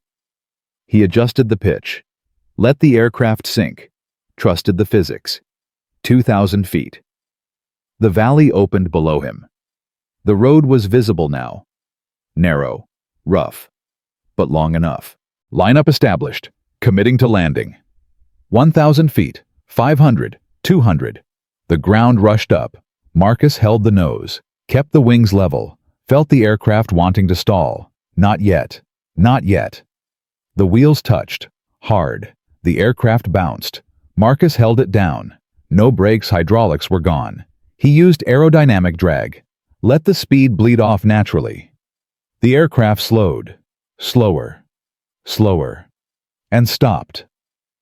Silence. The alarms went quiet. The simulation froze. Marcus sat there, hands still on the yoke, breathing hard. Commander Chen's voice came through the headset. Time 3 minutes 47 seconds. All parameters within acceptable limits. Pause. Simulation passed. Marcus closed his eyes. Good job, Captain. Derek's voice. Proud this time. Thanks, Lieutenant, Marcus whispered. Couldn't have done it without you. He climbed out of the simulator. His legs were shaking, but he was standing. The observation room had erupted. Elena was crying. Tom was cheering. The board members were on their feet, and Victoria was walking out, her face a mask of barely contained fury. Elena reached him first, threw her arms around him. You did it! You actually did it! Told you I would. You told me nothing. You just showed up and passed a test that breaks everyone. She pulled back, looked at him. How do you feel? Marcus thought about it. About Derek. About Keisha. About 8 years of hiding. Like I'm finally where I'm supposed to be. Tom clapped him on the back. Drinks are on me tonight. The whole hangar. I have to pick up Isaiah. Bring him too. He should celebrate with his old man. Marcus smiled. Yeah, he should. The celebration lasted until midnight. Isaiah fell asleep on a couch in the break room, surrounded by mechanics and pilots who'd adopted him as a mascot. Mrs. Chen had come too at Elena's insistence and spent the evening telling everyone who'd listen about what a good father Marcus was. Elena found Marcus on the rooftop. Same spot where everything had started. Where she'd made her cruel joke. Where he'd decided to prove her wrong. Some party. Someday. She stood beside him, looking out at the runway. Dubai is confirmed, 3 months from now. The board approved it this afternoon. Because I passed the simulation. Because you passed it on the first try. That's never happened before, not in the level 5. Marcus absorbed this. What happens now? Now you train. Really train. Advanced maneuvers. Precision flying. Everything you need to put on a show that'll make the entire aviation world take notice. And if I mess up, then you mess up in front of 40 countries and we deal with it. Elena shrugged. But you won't? How do you know? She turned to him. Her eyes were bright in the darkness. Because you flew for something today, not away from it. I saw it in there. Something changed. Marcus thought about Isaiah's words, about Keisha's message, about Derek's voice in his head. My son told me something this morning, something my wife said in his dream. What? To remember what I'm flying for, not away from. Elena was quiet for a moment. What are you flying for? Marcus looked at her. Really looked, like he had in the cockpit over Miami. I used to think I was flying to escape, the ground, the ordinary, the life everyone else lived. He paused. Then I stopped flying because I was trying to escape something else. The guilt, the failure, the weight of everyone I'd lost. And now I'm flying for Isaiah, for Keisha's memory, for every kid who thinks their dreams are too big. He took a breath. And maybe for you. Elena's breath caught. For me? You saw something in me that I couldn't see in myself. You gave me a chance when everyone else saw a janitor. I don't know what that means yet, but I know it means something. She was quiet for a long time. My whole life, she said finally, people have seen what I could do for them. My money, my connections, my name. No one's ever said they wanted to do something for me. Maybe they just didn't know how to say it. Or maybe they didn't mean it. I mean it. Their eyes met. Held. Dubai is 3 months away, Elena said softly. A lot can change in 3 months. A lot already has. She smiled. That small, genuine smile that transformed her whole face. Get some sleep, Captain Thompson. Training starts at 0600. Yes, ma'am. Elena. Elena. She walked toward the elevator, paused, looked back. Marcus. Yeah. Thank you for seeing me. She disappeared into the building. Marcus stood alone on the rooftop. The city spread below him, the stars above. Somewhere in the darkness, a plane passed overhead, red lights blinking, climbing toward destinations unknown. He watched until it disappeared. Then he went downstairs, gathered his sleeping son, and drove home. Tomorrow, the real work would begin. The weeks that followed pushed Marcus to his limits. Commander Chen designed a training regimen that would have broken most pilots. 6 hours in the simulator, 2 hours of physical conditioning, 4 hours of flight theory and procedures. Every day. No breaks, no mercy. Dubai isn't a vacation, she told him. It's a performance. Every pilot in the world will be watching. Every mistake will be analyzed. Every success will be questioned. I understand. Do you? Because if you're not ready, you'll embarrass yourself. And Hartwell. And everyone who believed in you.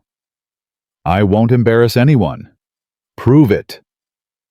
He proved it, day after day, flight after flight. The maneuvers they demanded were beyond anything Marcus had done in the Air Force.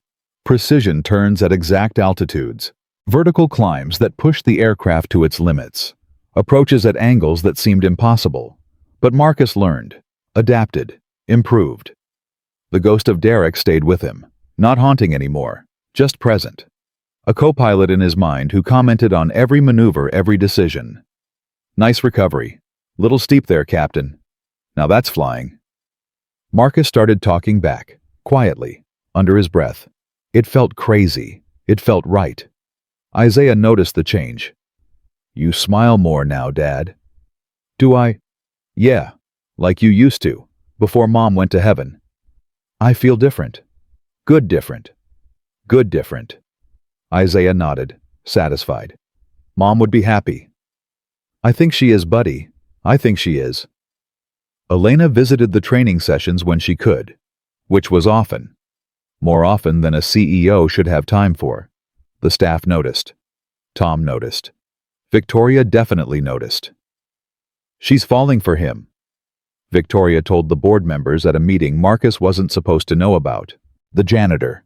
It's unprofessional. It's embarrassing. It's none of your concern, William Hartwell said. He'd flown in from Miami specifically for the meeting. His presence silenced the room. My daughter runs this company. Who she chooses to spend time with is her business. Captain Thompson has proven himself more than capable. The discussion is closed. Victoria's face went white, then red. Sir, with all respect, the discussion is closed. It was closed. But Victoria didn't forget. Marcus could see it in her eyes every time they passed in the hallway. The hatred, the waiting. She was planning something. He just didn't know what. 2 weeks before Dubai, the answer came. Marcus arrived at the hangar to find a crowd gathered around the main briefing room. Pilots, mechanics, administrators, all staring at the television mounted on the wall. Daum, former janitor at Hartwell Aviation, now set to represent the company at the World Aviation Expo in Dubai. Marcus's heart stopped. The news anchor continued. Sources claim that Thompson left the Air Force under mysterious circumstances following a fatal crash. The footage cut to a young photo of Derek Williams, his official military portrait. Lieutenant Derek Williams, killed during a test flight, was reportedly under Thompson's command. Marcus couldn't breathe. Questions are being raised about whether Thompson is truly qualified. Tom pushed through the crowd, turned off the television. Everyone back to work, now. People dispersed, slowly, reluctantly. Their eyes lingered on Marcus. Elena appeared beside him. Her face was pale. My office, now.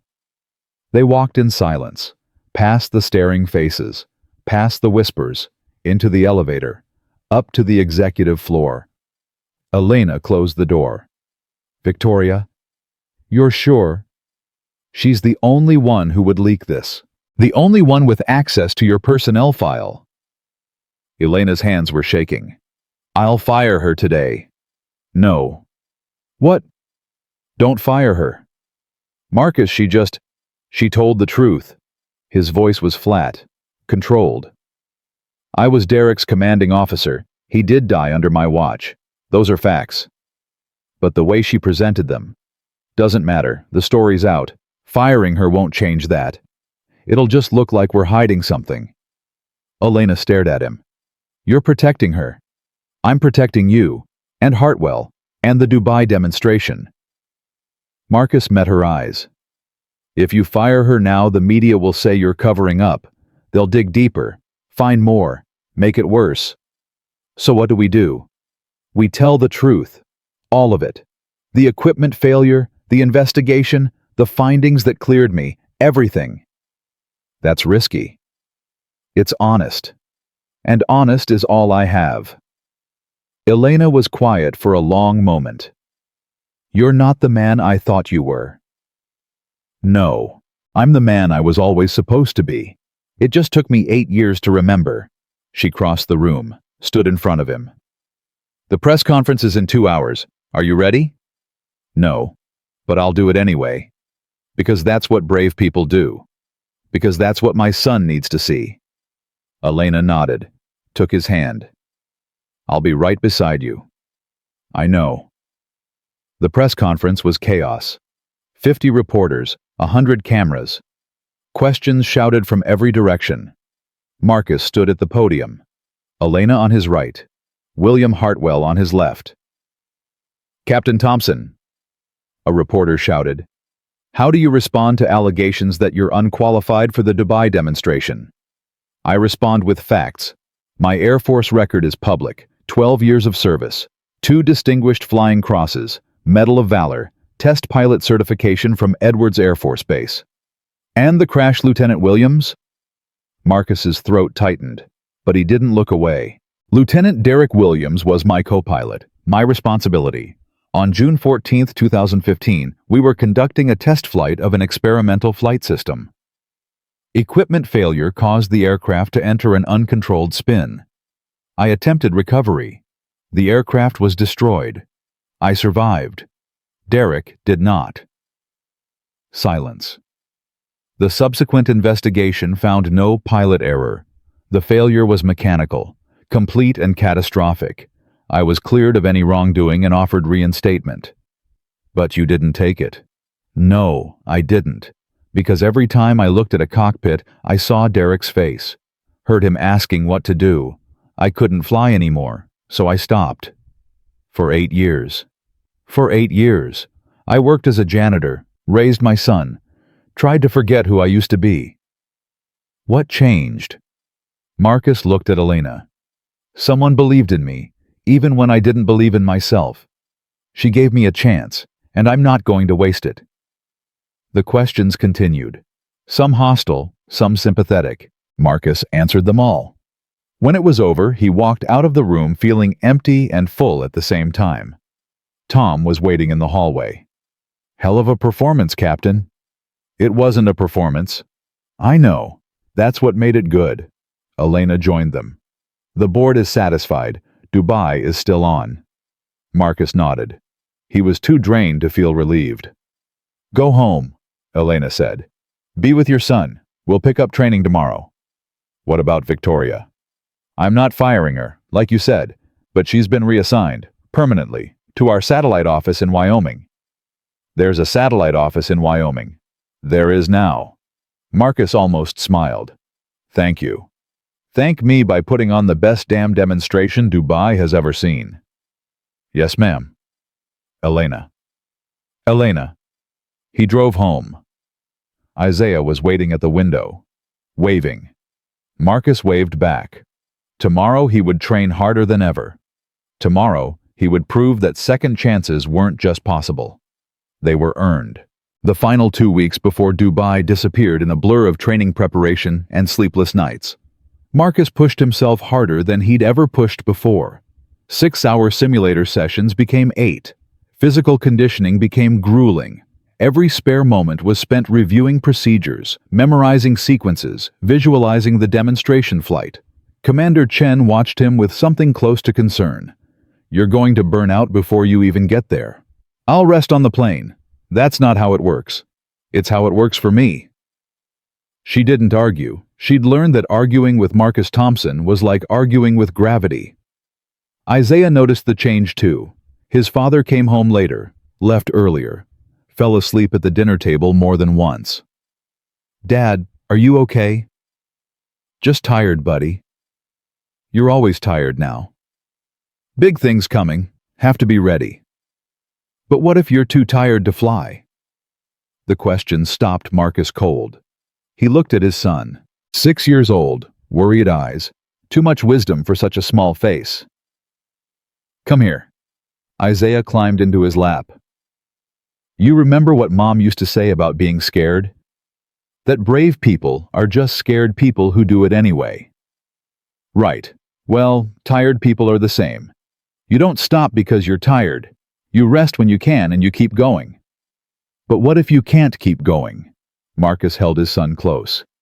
"Then you remember what you're fighting for. And that gives you strength. What are you fighting for, Dad? You. Always you. Isaiah hugged him tight. I don't want you to be tired anymore.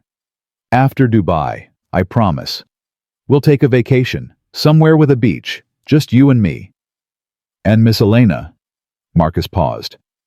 Would you want that? Yeah, she's nice, and she makes you smile. She does, doesn't she? Mom would like her. The words hit Marcus somewhere deep. Not painful, just true. I think she would too, buddy. I think she would too. 3 days before departure, Elena called a final meeting. Marcus sat in her office, flight plans spread across the table, weather reports stacked in the corner. The demonstration is 17 minutes, Elena said. You'll have full control of the airspace, no other traffic, just you and the sky. What are they expecting? Everything, precision maneuvers, high G turns, vertical climbs, inverted flight. She paused. And something special for the finale. Something special. The Hartwell spiral.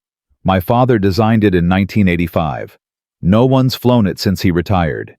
It's a signature move, a continuous ascending spiral that ends in a vertical stall turn. I've never seen it. No one has, in 30 years. Elena pulled up a video on her tablet. Grainy footage, a younger William Hartwell at the controls. Watch. Marcus watched. The maneuver was beautiful, dangerous.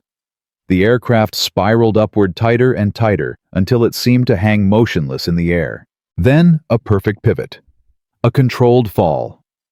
Recovery. That's impossible. My father did it 237 times. Never failed once. And you want me to do it? I want you to try. If you can't, we'll substitute another finale. But if you can? Elena's eyes were bright. If you can, it'll be the story of the century. The janitor who flew the Hartwell spiral. Marcus looked at the footage again. The physics. The precision. The margin for error that didn't exist. I'll need to practice. We have 3 days. Then I'd better start now. The next 72 hours were the hardest of Marcus's life. The Hartwell spiral required perfect control at every moment. Too slow, and the aircraft would stall prematurely. Too fast, and the spiral would widen into uselessness. Too steep, and the G-forces would cause blackout. Marcus failed the first attempt, and the second, and the 10th. Commander Chen watched with growing concern. Maybe we should go with the backup finale. No. Marcus, I said no. I can do this. You've failed 15 times. Then I'll fail 15 more. And then I'll succeed. On attempt 23, something clicked. Marcus felt the aircraft differently. Not as a machine he was controlling, but as an extension of himself. His hands moved without thought. His body anticipated every shift, every tremor. The spiral tightened. The altitude climbed. The G-forces built. And then the pivot. Perfect. Clean. Like stepping through a door into another dimension. The recovery was smooth, controlled, beautiful. Commander Chen's voice came through the headset. Time 4 minutes 12 seconds. All parameters within tolerance. Pause. My God, you actually did it. Marcus let out a breath he didn't know he'd been holding. Again. What? I need to do it again. Make sure it wasn't luck. He did it again, and 5 more times. Each one perfect. By the time he climbed out of the simulator, his flight suit was soaked with sweat. His arms trembled. His vision was blurry, but he was smiling. Elena was waiting outside. I heard. Heard what? That you just did something impossible, 7 times in a row. It's not impossible. Your father did it. My father trained for months. You did it in 3 days. Marcus shrugged, too tired for modesty. I had good motivation. Which was, you told me it would be the story of the century. I've never been a story before. Thought it might be nice. Elena laughed. that genuine laugh that transformed her face. "You're something else, Captain Thompson." "So I've been told." She stepped closer. "The team leaves tomorrow morning. Private charter to Dubai. Isaiah and Mrs. Chen are already confirmed." "Thank you for including him. He should see this. He should see his father become a legend." "That's a lot of pressure." "You've handled worse." Marcus looked at her. This woman who'd changed everything, who'd seen something in him when he couldn't see it in himself. "Elena." "Yes." "When this is over, Dubai, the demonstration, all of it. I want to take you to dinner. A real dinner, not a business meeting, not a strategy session, just us." Her breath caught. "Like a date." "Exactly like a date." "I'd like that." "Good." They stood there for a moment, the air between them charged with something unspoken. Then Elena stepped back. "Get some rest. Tomorrow's going to be a long day." "Yes, ma'am." "Elena." "Elena." She walked away. He watched her go. Then he went home, kissed his sleeping son, and dreamed of spirals in the sky. The flight to Dubai was 14 hours. Isaiah spent the first 3 glued to the window watching the clouds. Then he fell asleep, head on Mrs. Chen's shoulder, while she knitted something that might have been a scarf. Marcus sat beside Elena. Neither of them slept. "Nervous?" she asked. "Terrified." "You don't look terrified." "I've had a lot of practice hiding it." She smiled. "Tell me something I don't know about you." "Like what?" "Anything. Something real. Something you don't tell people." Marcus thought about it. "I talk to Derek sometimes. In my head, during flights."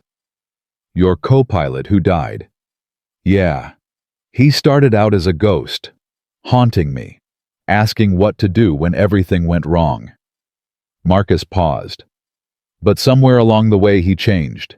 Now he's more like a friend, commenting on my flying, telling me when I'm doing well."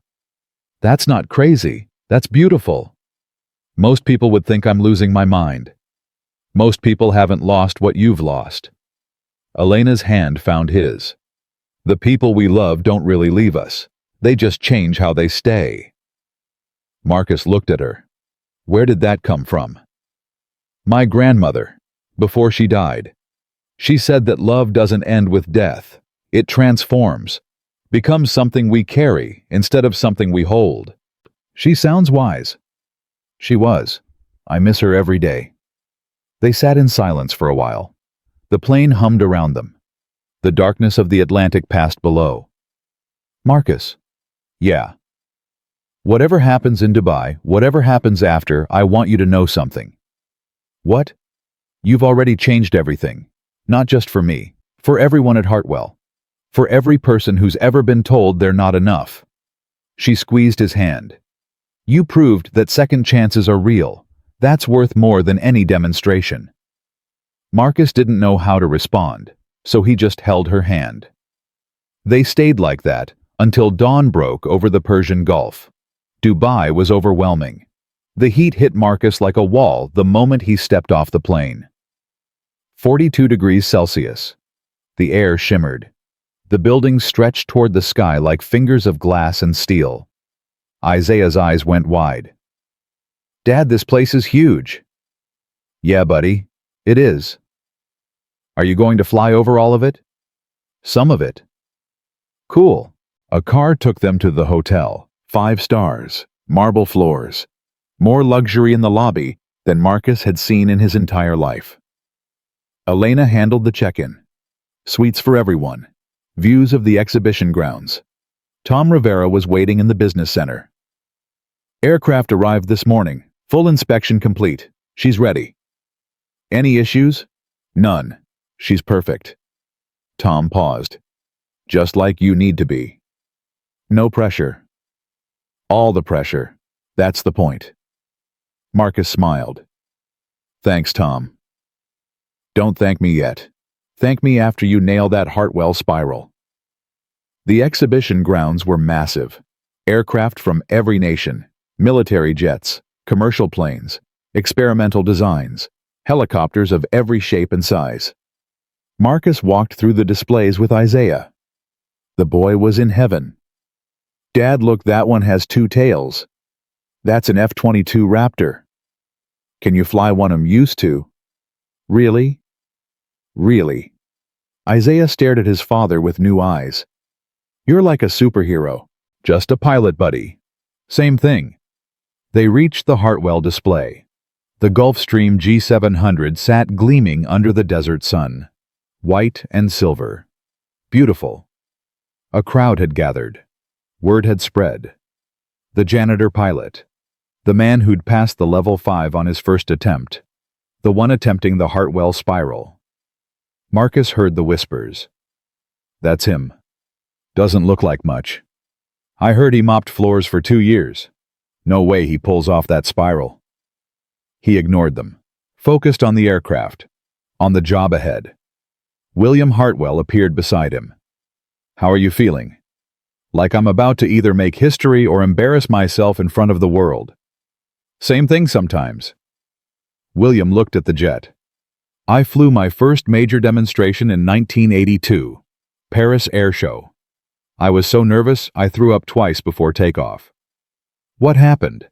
"I flew the best 17 minutes of my life, set 3 records, got a standing ovation from 20,000 people. And after, threw up again." William smiled. "The pressure doesn't go away. You just learn to fly through it." "Any advice?" "Just one thing. When you start that spiral, don't think about the crowd. Don't think about the cameras. Don't think about anything except the aircraft and the sky. And if something goes wrong, then you fly through that too, like you've been doing your whole life." William walked away. Marcus stood there looking at the jet that would carry him into history or disaster. Isaiah tugged his hand. "Dad." "Yeah, buddy. You're going to be amazing." Marcus knelt down, eye level with his son. "How do you know?" "Because Mom told me. She said you were born to fly, and that nothing could stop you except yourself." "When did she tell you that?" "Before. When she was still here." Isaiah's voice was matter-of-fact. "She used to talk about you all the time. How brave you were, how strong, how one day you'd remember who you really are." Marcus pulled his son close. "I love you, buddy." "I love you too, Dad. Now go show everyone how awesome you are." The morning of the demonstration dawned clear and hot. Marcus woke at 4 a.m. Couldn't sleep anymore. The anticipation was too great. He went through his pre-flight ritual. Stretches, breathing exercises, mental visualization of every maneuver, every turn, every moment. At 7 a.m., Elena knocked on his door. "Breakfast." "Can't eat." "You need to eat something." "I'll throw up." "Then throw up. But eat first." He ate, toast and eggs. Simple. It stayed down. At 9 a.m., the team gathered in the briefing room. Tom ran through the final checklist. Commander Chen covered the flight plan. Elena handled the logistics. "Demonstration begins at noon local time," she said. 17 minutes of airspace. You'll have complete control. Weather is perfect. Clear skies, minimal wind visibility, unlimited." "And the crowd?" 50,000 expected, plus global broadcast to approximately 200 million viewers. Marcus's stomach turned. "No pressure." "All the pressure. That's why you trained." Elena met his eyes. "You're ready." "Am I?"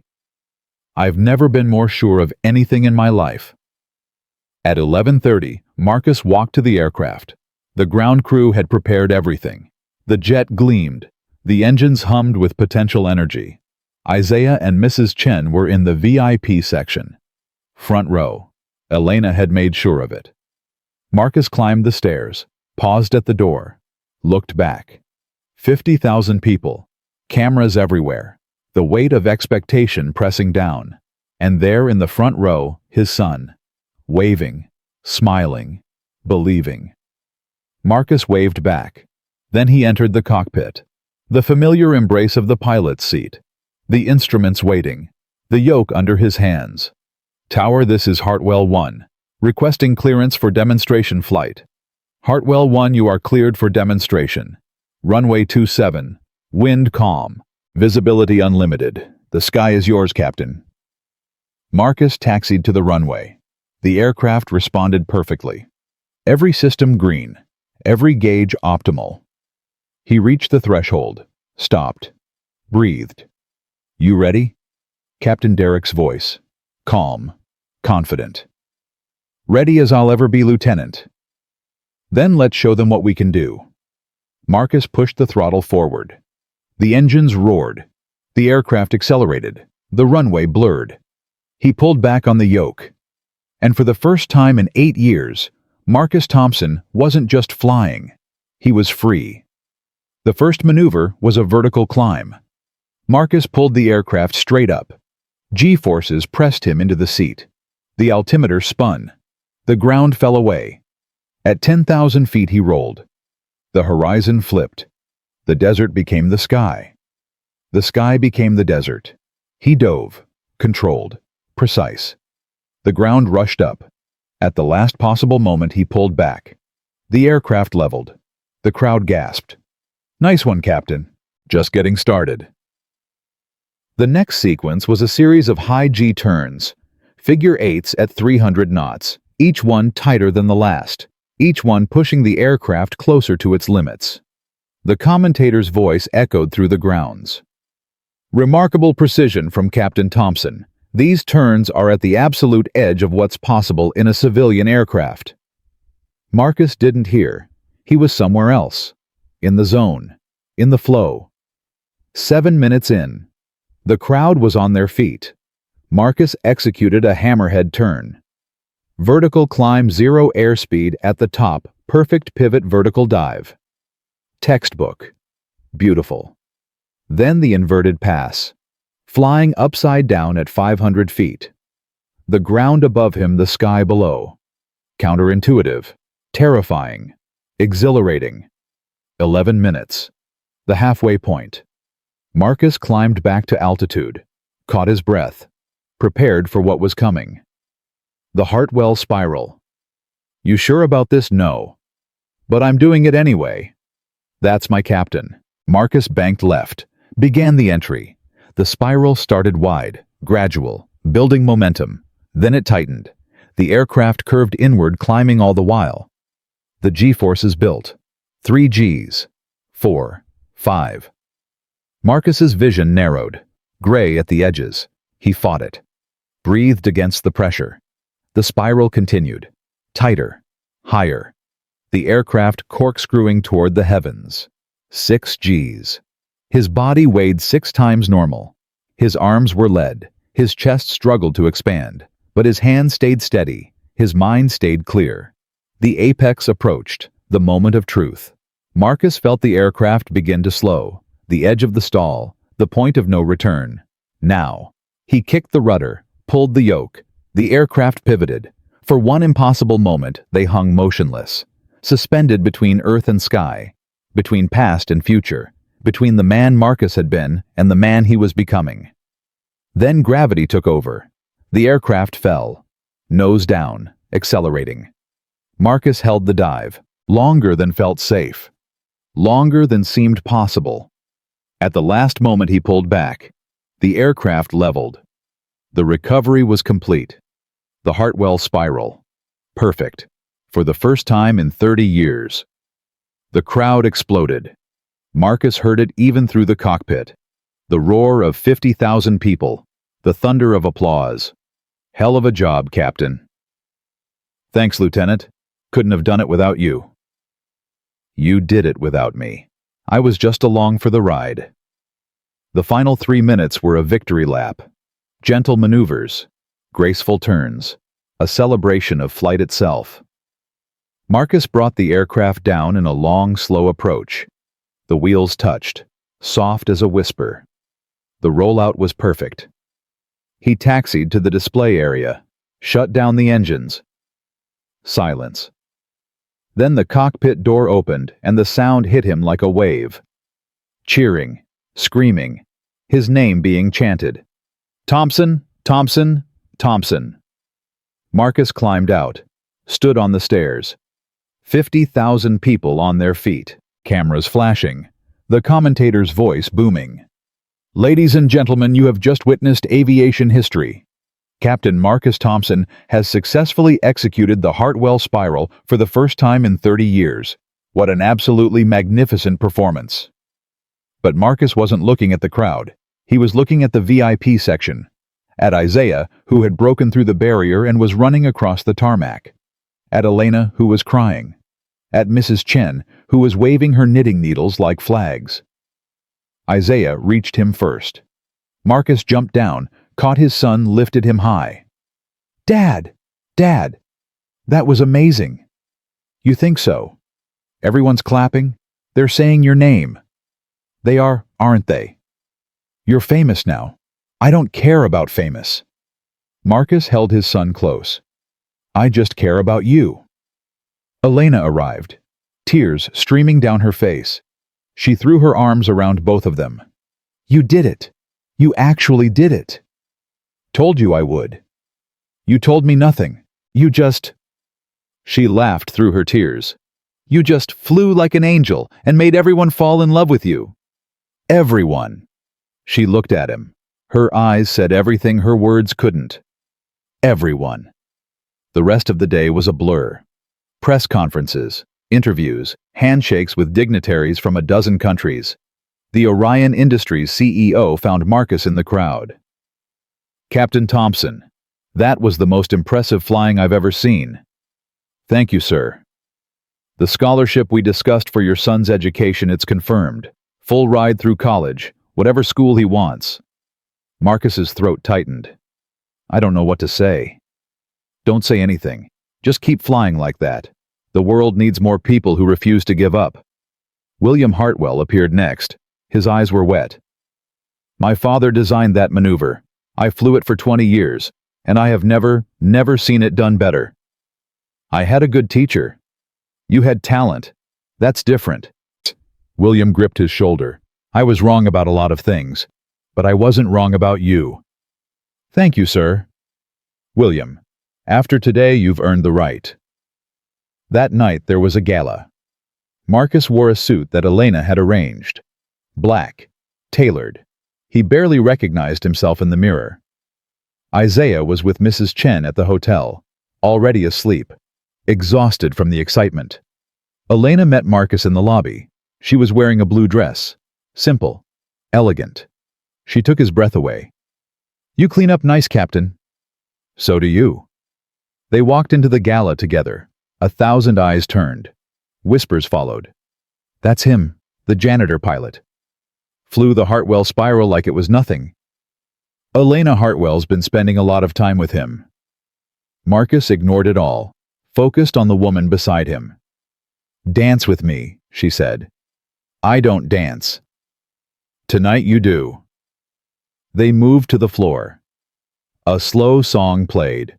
Marcus held her close. I can't believe today happened, he said. Believe it. You made it happen. We made it happen. You gave me the chance. You took the chance. That's different.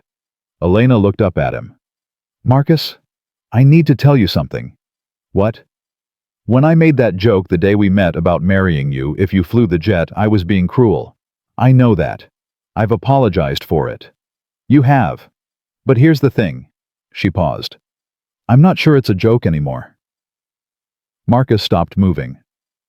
What are you saying? I'm saying that somewhere along the way, I fell in love with you, with your courage, your integrity, the way you look at your son like he's the whole world. Her voice trembled. I'm saying that I don't want this to end when we go back to Chicago. Elena, you don't have to say anything. I just needed you to know. Marcus looked at this woman, this impossible, beautiful, terrifying woman who had changed everything. I fell in love with my wife the first time I saw her, he said slowly. Across a crowded room at a college party. She was laughing at something someone said, and I thought, that's her. That's the one. Marcus, let me finish. He took a breath. When she died, I thought I'd never feel that way again. Thought that part of me was gone forever, buried with her. Elena's eyes were wet. But then I met you. And it wasn't the same, it was different. Slower, harder. Like learning to walk after you've forgotten how. And now? Now I look at you, and I see possibility. I see a future I didn't think I could have. I see someone who believed in me when I was invisible. He pulled her closer. I see someone I want to spend a lot more time with. Is that a yes? It's a maybe, a strong maybe. Because I have a son who needs stability, and a career I'm just starting, and a lot of baggage that doesn't disappear overnight. I can work with maybe. Good, because maybe is all I have right now. Then I'll take it. They danced. The song ended. Another began. They kept dancing. At some point, William Hartwell appeared at the edge of the floor, watching. When he caught Marcus's eye, he nodded once. Approval. Acceptance. Marcus nodded back. The night wound down. The guests departed. The gala ended. Marcus and Elena walked through the empty halls of the convention center, hand in hand. Quiet. What happens now? Marcus asked. Now we go home. You keep flying. I keep running the company. We figure out the rest as we go. That simple? Nothing about this is simple. Elena smiled. But that's what makes it worth it. They reached the exit. The Dubai night was warm. Stars scattered across the sky. Marcus looked up. Somewhere among those stars, Keisha was watching. He was sure of it. And Derek, too. Both of them proud. Both of them at peace. Thank you, he said. Not to Elena, to them. To everyone who'd brought him to this moment. For what? Elena asked. For everything. For believing, for not giving up on me, on my... I'll never give up on you, Marcus. That's a promise. He looked at her. This woman who'd offered him a cruel joke and ended up offering him a new life. I believe you. They walked into the night together. Tomorrow they'd fly home. Tomorrow real life would resume. Tomorrow the challenges would continue. But tonight, Marcus Thompson was exactly where he belonged. In the sky. In love. Finally, completely alive. The flight back to Chicago felt different. Marcus sat in the cockpit, but he wasn't piloting this time. A Hartwell aviation captain named Rodriguez had the controls. Marcus was a passenger for once. Isaiah slept in the seat beside him, head resting against his father's arm. Mrs. Chen knitted quietly across the aisle. Elena worked on her laptop, but her eyes kept drifting to Marcus. You're staring, he said without looking up. I'm admiring. There's a difference. Is there? Staring is rude. Admiring is a compliment. Marcus smiled. First genuine smile in hours. The exhaustion from Dubai was settling in, but underneath it was something else. Something he hadn't felt in 8 years. Peace. His phone buzzed. Text from Tom Rivera. Hangars ready for your return. Whole crew wants to celebrate. Also, you're trending on Twitter. Janitor pilot. Marcus showed Elena. Trending, she said. How does that feel? Weird. I don't even have a Twitter account. You do now. Marketing set one up. 50,000 followers already. I didn't ask for that. You didn't ask for any of this. Elena closed her laptop. But here we are. Here they were. 30,000 feet above the Atlantic, returning from a triumph that had seemed impossible 3 months ago. Marcus looked out the window. The clouds stretched endless below them, white and gold in the morning light. I keep waiting to wake up, he said quietly. From what? This. All of it. Sometimes I think I'm still in that apartment mopping the hangar floor, dreaming about a life I'll never have. Elena reached across the aisle, took his hand. This is real. I'm real. Dubai was real. She squeezed. And you earned every bit of it. Did I? You flew a maneuver that no one's done in 30 years, in front of 200 million people, and you made it look easy. It wasn't easy. That's what made it impressive. Isaiah stirred, opened his eyes. Are we home yet? Almost, buddy. Few more hours. I'm hungry. I'll get you something.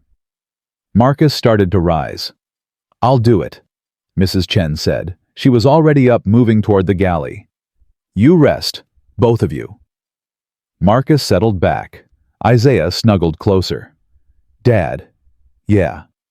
When we get home, can we go to Mom's place? Marcus's chest tightened. Mom's place. The cemetery where Keisha was buried. Of course. Why? I want to tell her about Dubai. About how you flew. About everything. She knows, buddy. She was watching. I know. But I want to tell her anyway, in person. Marcus kissed the top of his son's head. We'll go tomorrow. First thing. Promise. Promise. The cemetery was quiet. Morning light filtered through the trees. Birds sang. The grass was green, freshly cut. Marcus and Isaiah walked the familiar path. They'd been here before many times, but today felt different. Keisha's headstone was simple. White marble. Her name. The dates. And a phrase she'd loved, love never ends. Isaiah knelt first. Put his hand on the stone. Hi, Mom. I'm back. Marcus stood behind him, watching, his throat tight. Dad flew in Dubai. Like you said he would. He did a spiral thing that was super hard. Everyone cheered. He was on TV and everything. Isaiah paused, thinking. Miss Elena was there too. She's Dad's friend. I think she's his girlfriend now, but he doesn't say that word yet. She's nice. You'd like her. Marcus wiped his eyes. Dad's different now. He smiles more. He laughs sometimes. He doesn't look at the sky like he's sad anymore. Isaiah looked up at his father. Your turn. Marcus knelt beside his son. The grass was damp. The stone was cold under his fingers. Hey, baby.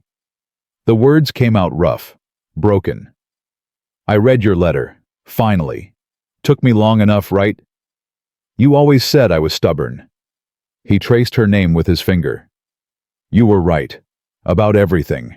I was hiding, running, pretending I was someone I wasn't, but I stopped. I flew again, and it felt like coming home. Isaiah leaned against him, silent, present. Isaiah's growing up so fast. You'd be so proud of him. He's smart and kind and brave, all the things you wanted him to be. All the things you taught him before. Marcus stopped. Couldn't finish. I'm going to be okay. We're going to be okay. I just wanted you to know that. Wherever you are, whatever you can see, we're going to be okay. He stood. Isaiah's hand found his. They walked back to the car in silence. But it wasn't a sad silence. It was a full silence. Complete. Elena was waiting by the car. How was it? Good. Marcus opened the door for Isaiah. Really good. I told Mom about you, Isaiah said to Elena. I said you make Dad smile. Elena's eyes went wet. That's the nicest thing anyone's ever said about me. It's true. Isaiah climbed into the car. Can we get pancakes now? Marcus laughed. The sound surprised him. Yeah, buddy, we can get pancakes. They drove to a diner, the three of them in a booth by the window. Isaiah ordered chocolate chip pancakes. Elena got eggs. Marcus got coffee and watched them talk. So, Isaiah said through a mouthful of pancake, are you going to marry my dad? Elena choked on her juice. Marcus nearly spit out his coffee. Isaiah. What you said, I could ask questions. Not that question. Why not? You like each other. You held hands on the plane. You looked at her like you used to look at Mom. The table went silent. Marcus looked at Elena. She looked at him. He's observant, Elena said weakly. He gets that from his mother. Isaiah grinned, completely unrepentant. So, are you? Elena set down her fork. Isaiah, your dad and I care about each other very much. But marriage is a big decision. It takes time. How much time? We don't know yet. But maybe. Elena looked at Marcus. Definitely maybe. Isaiah nodded, satisfied. Okay, that's good enough for now. He went back to his pancakes like he hadn't just upended the entire conversation. Marcus shook his head. I apologize for my son. Don't. He asked what I've been wondering. Elena's voice was soft. What I didn't have the courage to ask. Elena. Not now, not here. She smiled. But soon. We should talk. Really talk. Yeah, we should. They finished breakfast, drove home. The conversation lingered unresolved, but not uncomfortable. Some things needed time. Marcus was learning that. After 8 years of running from the past, he was finally learning to walk toward the future. The weeks after Dubai were a whirlwind. Interviews, speaking engagements, feature articles in aviation magazines. Marcus's story spread the janitor who became a captain, the man who flew the Hartwell spiral. But the attention wasn't what changed things. The mentorship program did. It started with a phone call from a high school in Chicago's South Side. The principal had seen Marcus's story, wanted him to speak to the students. Marcus said yes without thinking. The auditorium was packed. 500 kids, most of them black and brown from neighborhoods where private jets were things you saw in movies. Marcus stood at the podium, nervous, more nervous than Dubai. 2 years ago, he began, I was a janitor. I cleaned toilets. I mopped floors. I was invisible. The room was silent. But before that, I was a pilot, Air Force, test pilot. I flew jets that most people will never see. I pushed aircraft past their limits. I was good, really good. He paused. Then something happened. I lost someone, my co-pilot, in a crash, and I couldn't fly anymore. The guilt was too heavy. The fear was too strong. So I quit, walked away from everything I was. A girl in the front row raised her hand. Why? Because I was broken, and I didn't know how to fix myself. What changed? Marcus thought about it, about Elena, about William, about Isaiah's words on that morning before the Level 5 simulation. Someone believed in me, when I couldn't believe in myself. She saw what I could be, not what I was, and she gave me a chance. The principal leaned forward. What would you tell these students? The ones who feel invisible, who think their dreams are too big. Marcus looked out at the sea of faces. Young, hopeful, afraid. I'd tell them that invisible doesn't mean worthless, that where you are isn't who you are, that the world will try to put you in a box and your job is to climb out. He stepped away from the podium. I'd tell them that I mopped floors for 2 years, that people laughed at me, called me nothing. And then I flew a maneuver that hadn't been done in 30 years in front of 200 million people. The room stirred.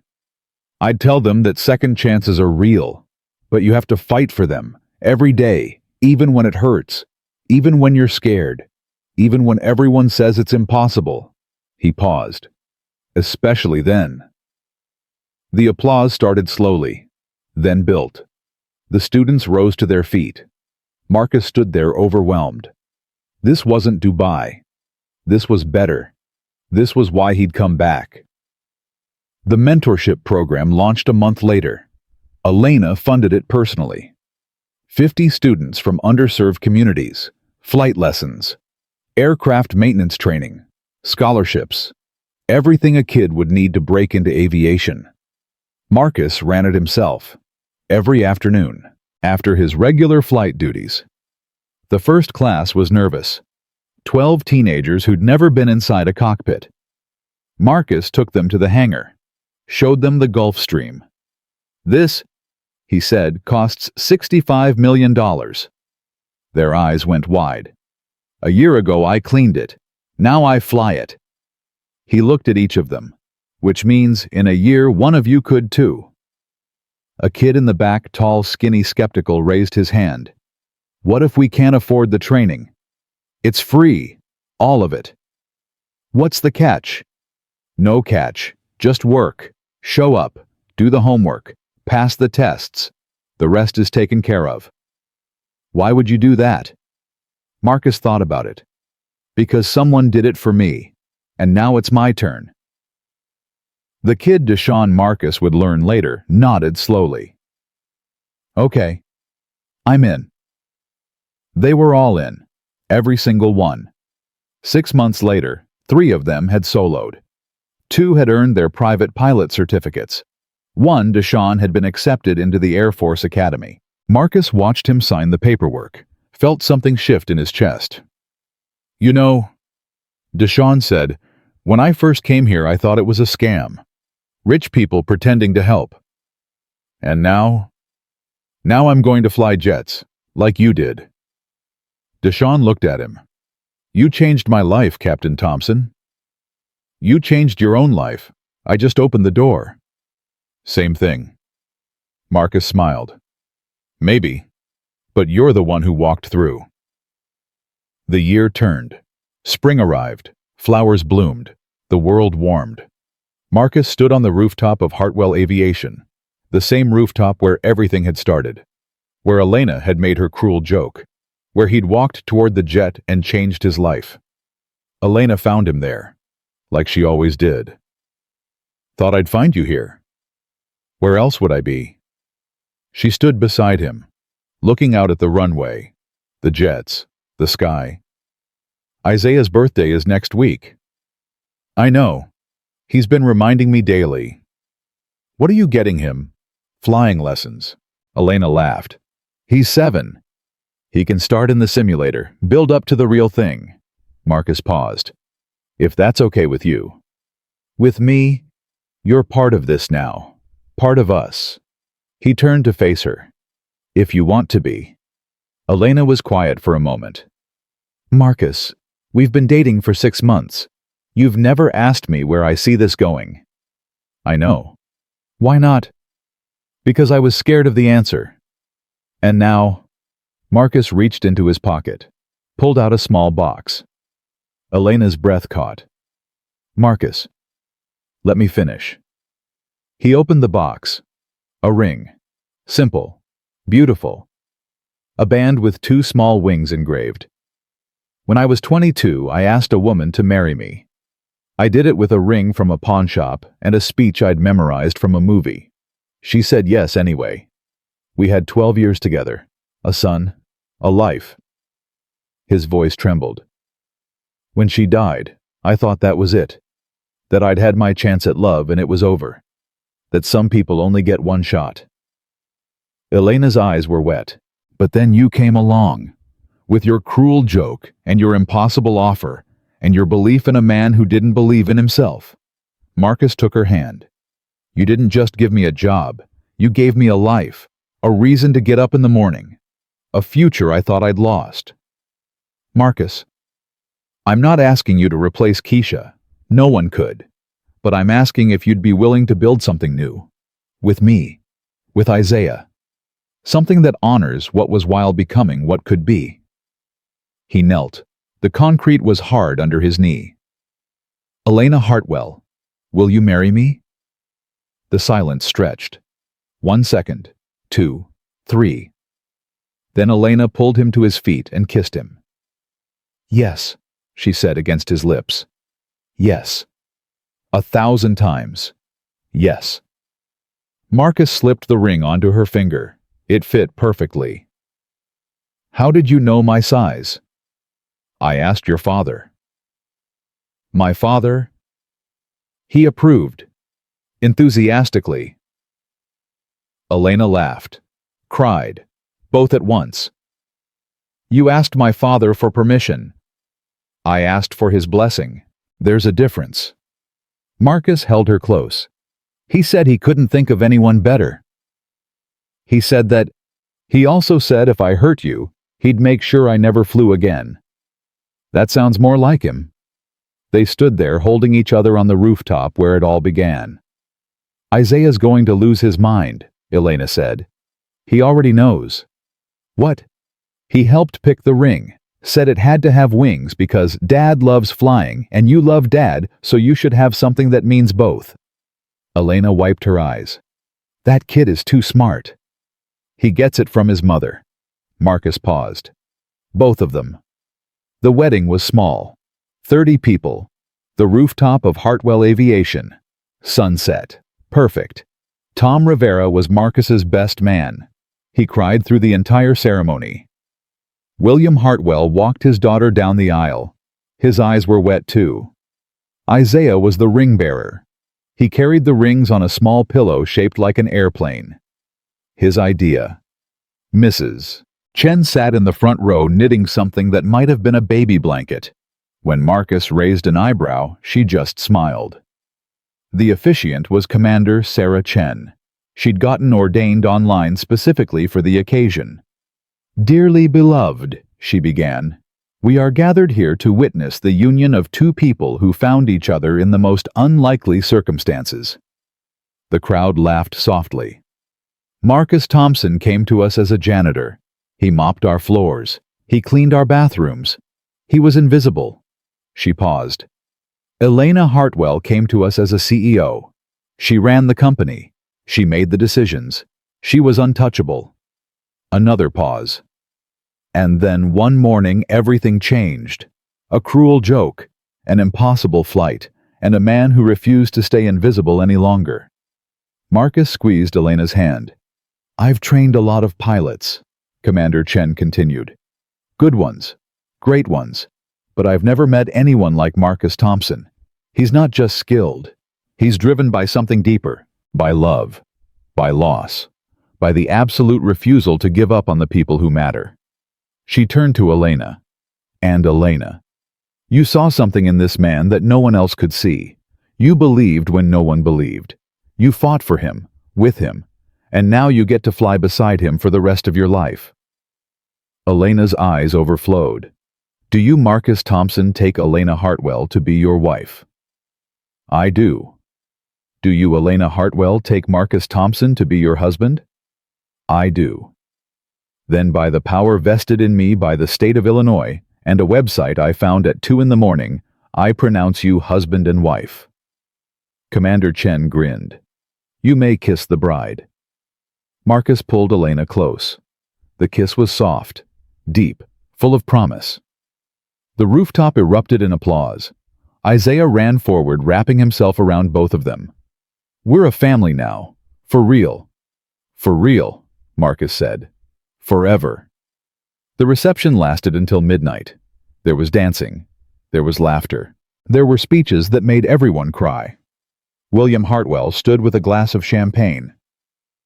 30 years ago, I designed a maneuver called the Hartwell Spiral.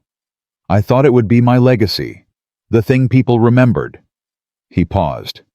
"I was wrong. My legacy isn't a maneuver. It's standing right there." He pointed at Elena. "My daughter, who built this company into something greater than I ever imagined. Who found a man worthy of her. Who proved that second chances aren't just possible, they're inevitable if you're brave enough to take them." He raised his glass. "To Marcus and Elena, may your flight together be smooth. And when it's not, may you have the skill to fly through the turbulence." Everyone drank. Tom Rivera went next. "I've known Marcus Thompson for 3 years. 2 of those years he was a janitor. But I always knew there was something different about him. The way he looked at aircraft, the way he moved, like he belonged in the sky." Tom's voice cracked. "When he walked toward that jet the first time the day Elena made her joke, I knew. I knew we were seeing something special. A man rising from the ashes.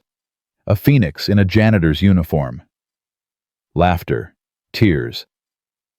"Marcus, you taught me that it's never too late. That who you were doesn't have to be who you are. That every morning is a chance to start over." He raised his glass. "Thank you for reminding an old mechanic what courage looks like." The night wound down. The guests departed. Marcus and Elena stood alone on the rooftop. The city spread below them. The stars above. "So," Elena said, "we're married." "We are." "How does it feel?" Marcus thought about it. About everything that had led to this moment. The loss, the grief, the hiding, the emergence. "It feels like coming home," he said, Finally. Completely. Any regrets? Just one. Elena looked at him, worried. That I didn't walk toward that jet sooner. That I wasted 8 years hiding from who I was. You weren't hiding. You were healing. Maybe. But I'm done healing now. He pulled her close.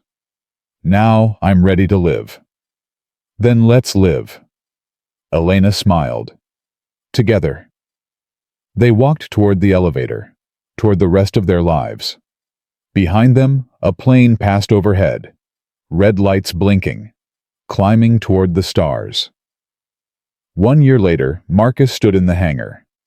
The mentorship program had grown. 200 students now, 3 locations across the country, corporate sponsors lining up. Deshaun was home from the academy for the summer, working as a junior instructor, teaching kids the same lessons Marcus had taught him. Isaiah, now 8, was running through the hangar chasing a paper airplane he'd made. Elena was in her office running the company that had changed both their lives, and Marcus was preparing for his afternoon flight, a charter to New York, routine. Tom Rivera appeared beside him. Beautiful day for flying? Every day's a beautiful day for flying. Getting philosophical in your old age? Maybe. Marcus smiled. Or maybe I just finally understand what I've got. And what's that? Marcus looked around. At the jets, at the students, at his son, at the life he'd built from nothing. Everything. I've got everything. Tom nodded. You earned it. We all did. Together. The pre-flight checklist was complete. Marcus climbed into the cockpit, the familiar embrace of the pilot's seat. He started the engines, contacted the tower. Hartwell 1 requesting clearance for departure. Hartwell 1, you are cleared. Runway 27, wind light, visibility unlimited. Marcus taxied to the runway, ready for another one. Captain Derek's voice, still there, still present. Not a ghost anymore, a friend. Always ready, Lieutenant. Let's fly. He pushed the throttle forward. The jet accelerated. The runway blurred. The nose lifted. And Marcus Thompson rose into the sky. Not running from anything. Not chasing anything. Just flying. Free and whole, and finally, completely home. Because that's what brave people do. They fall. They break. They lose everything. And then they get back up. They fly again. And they never, ever stop.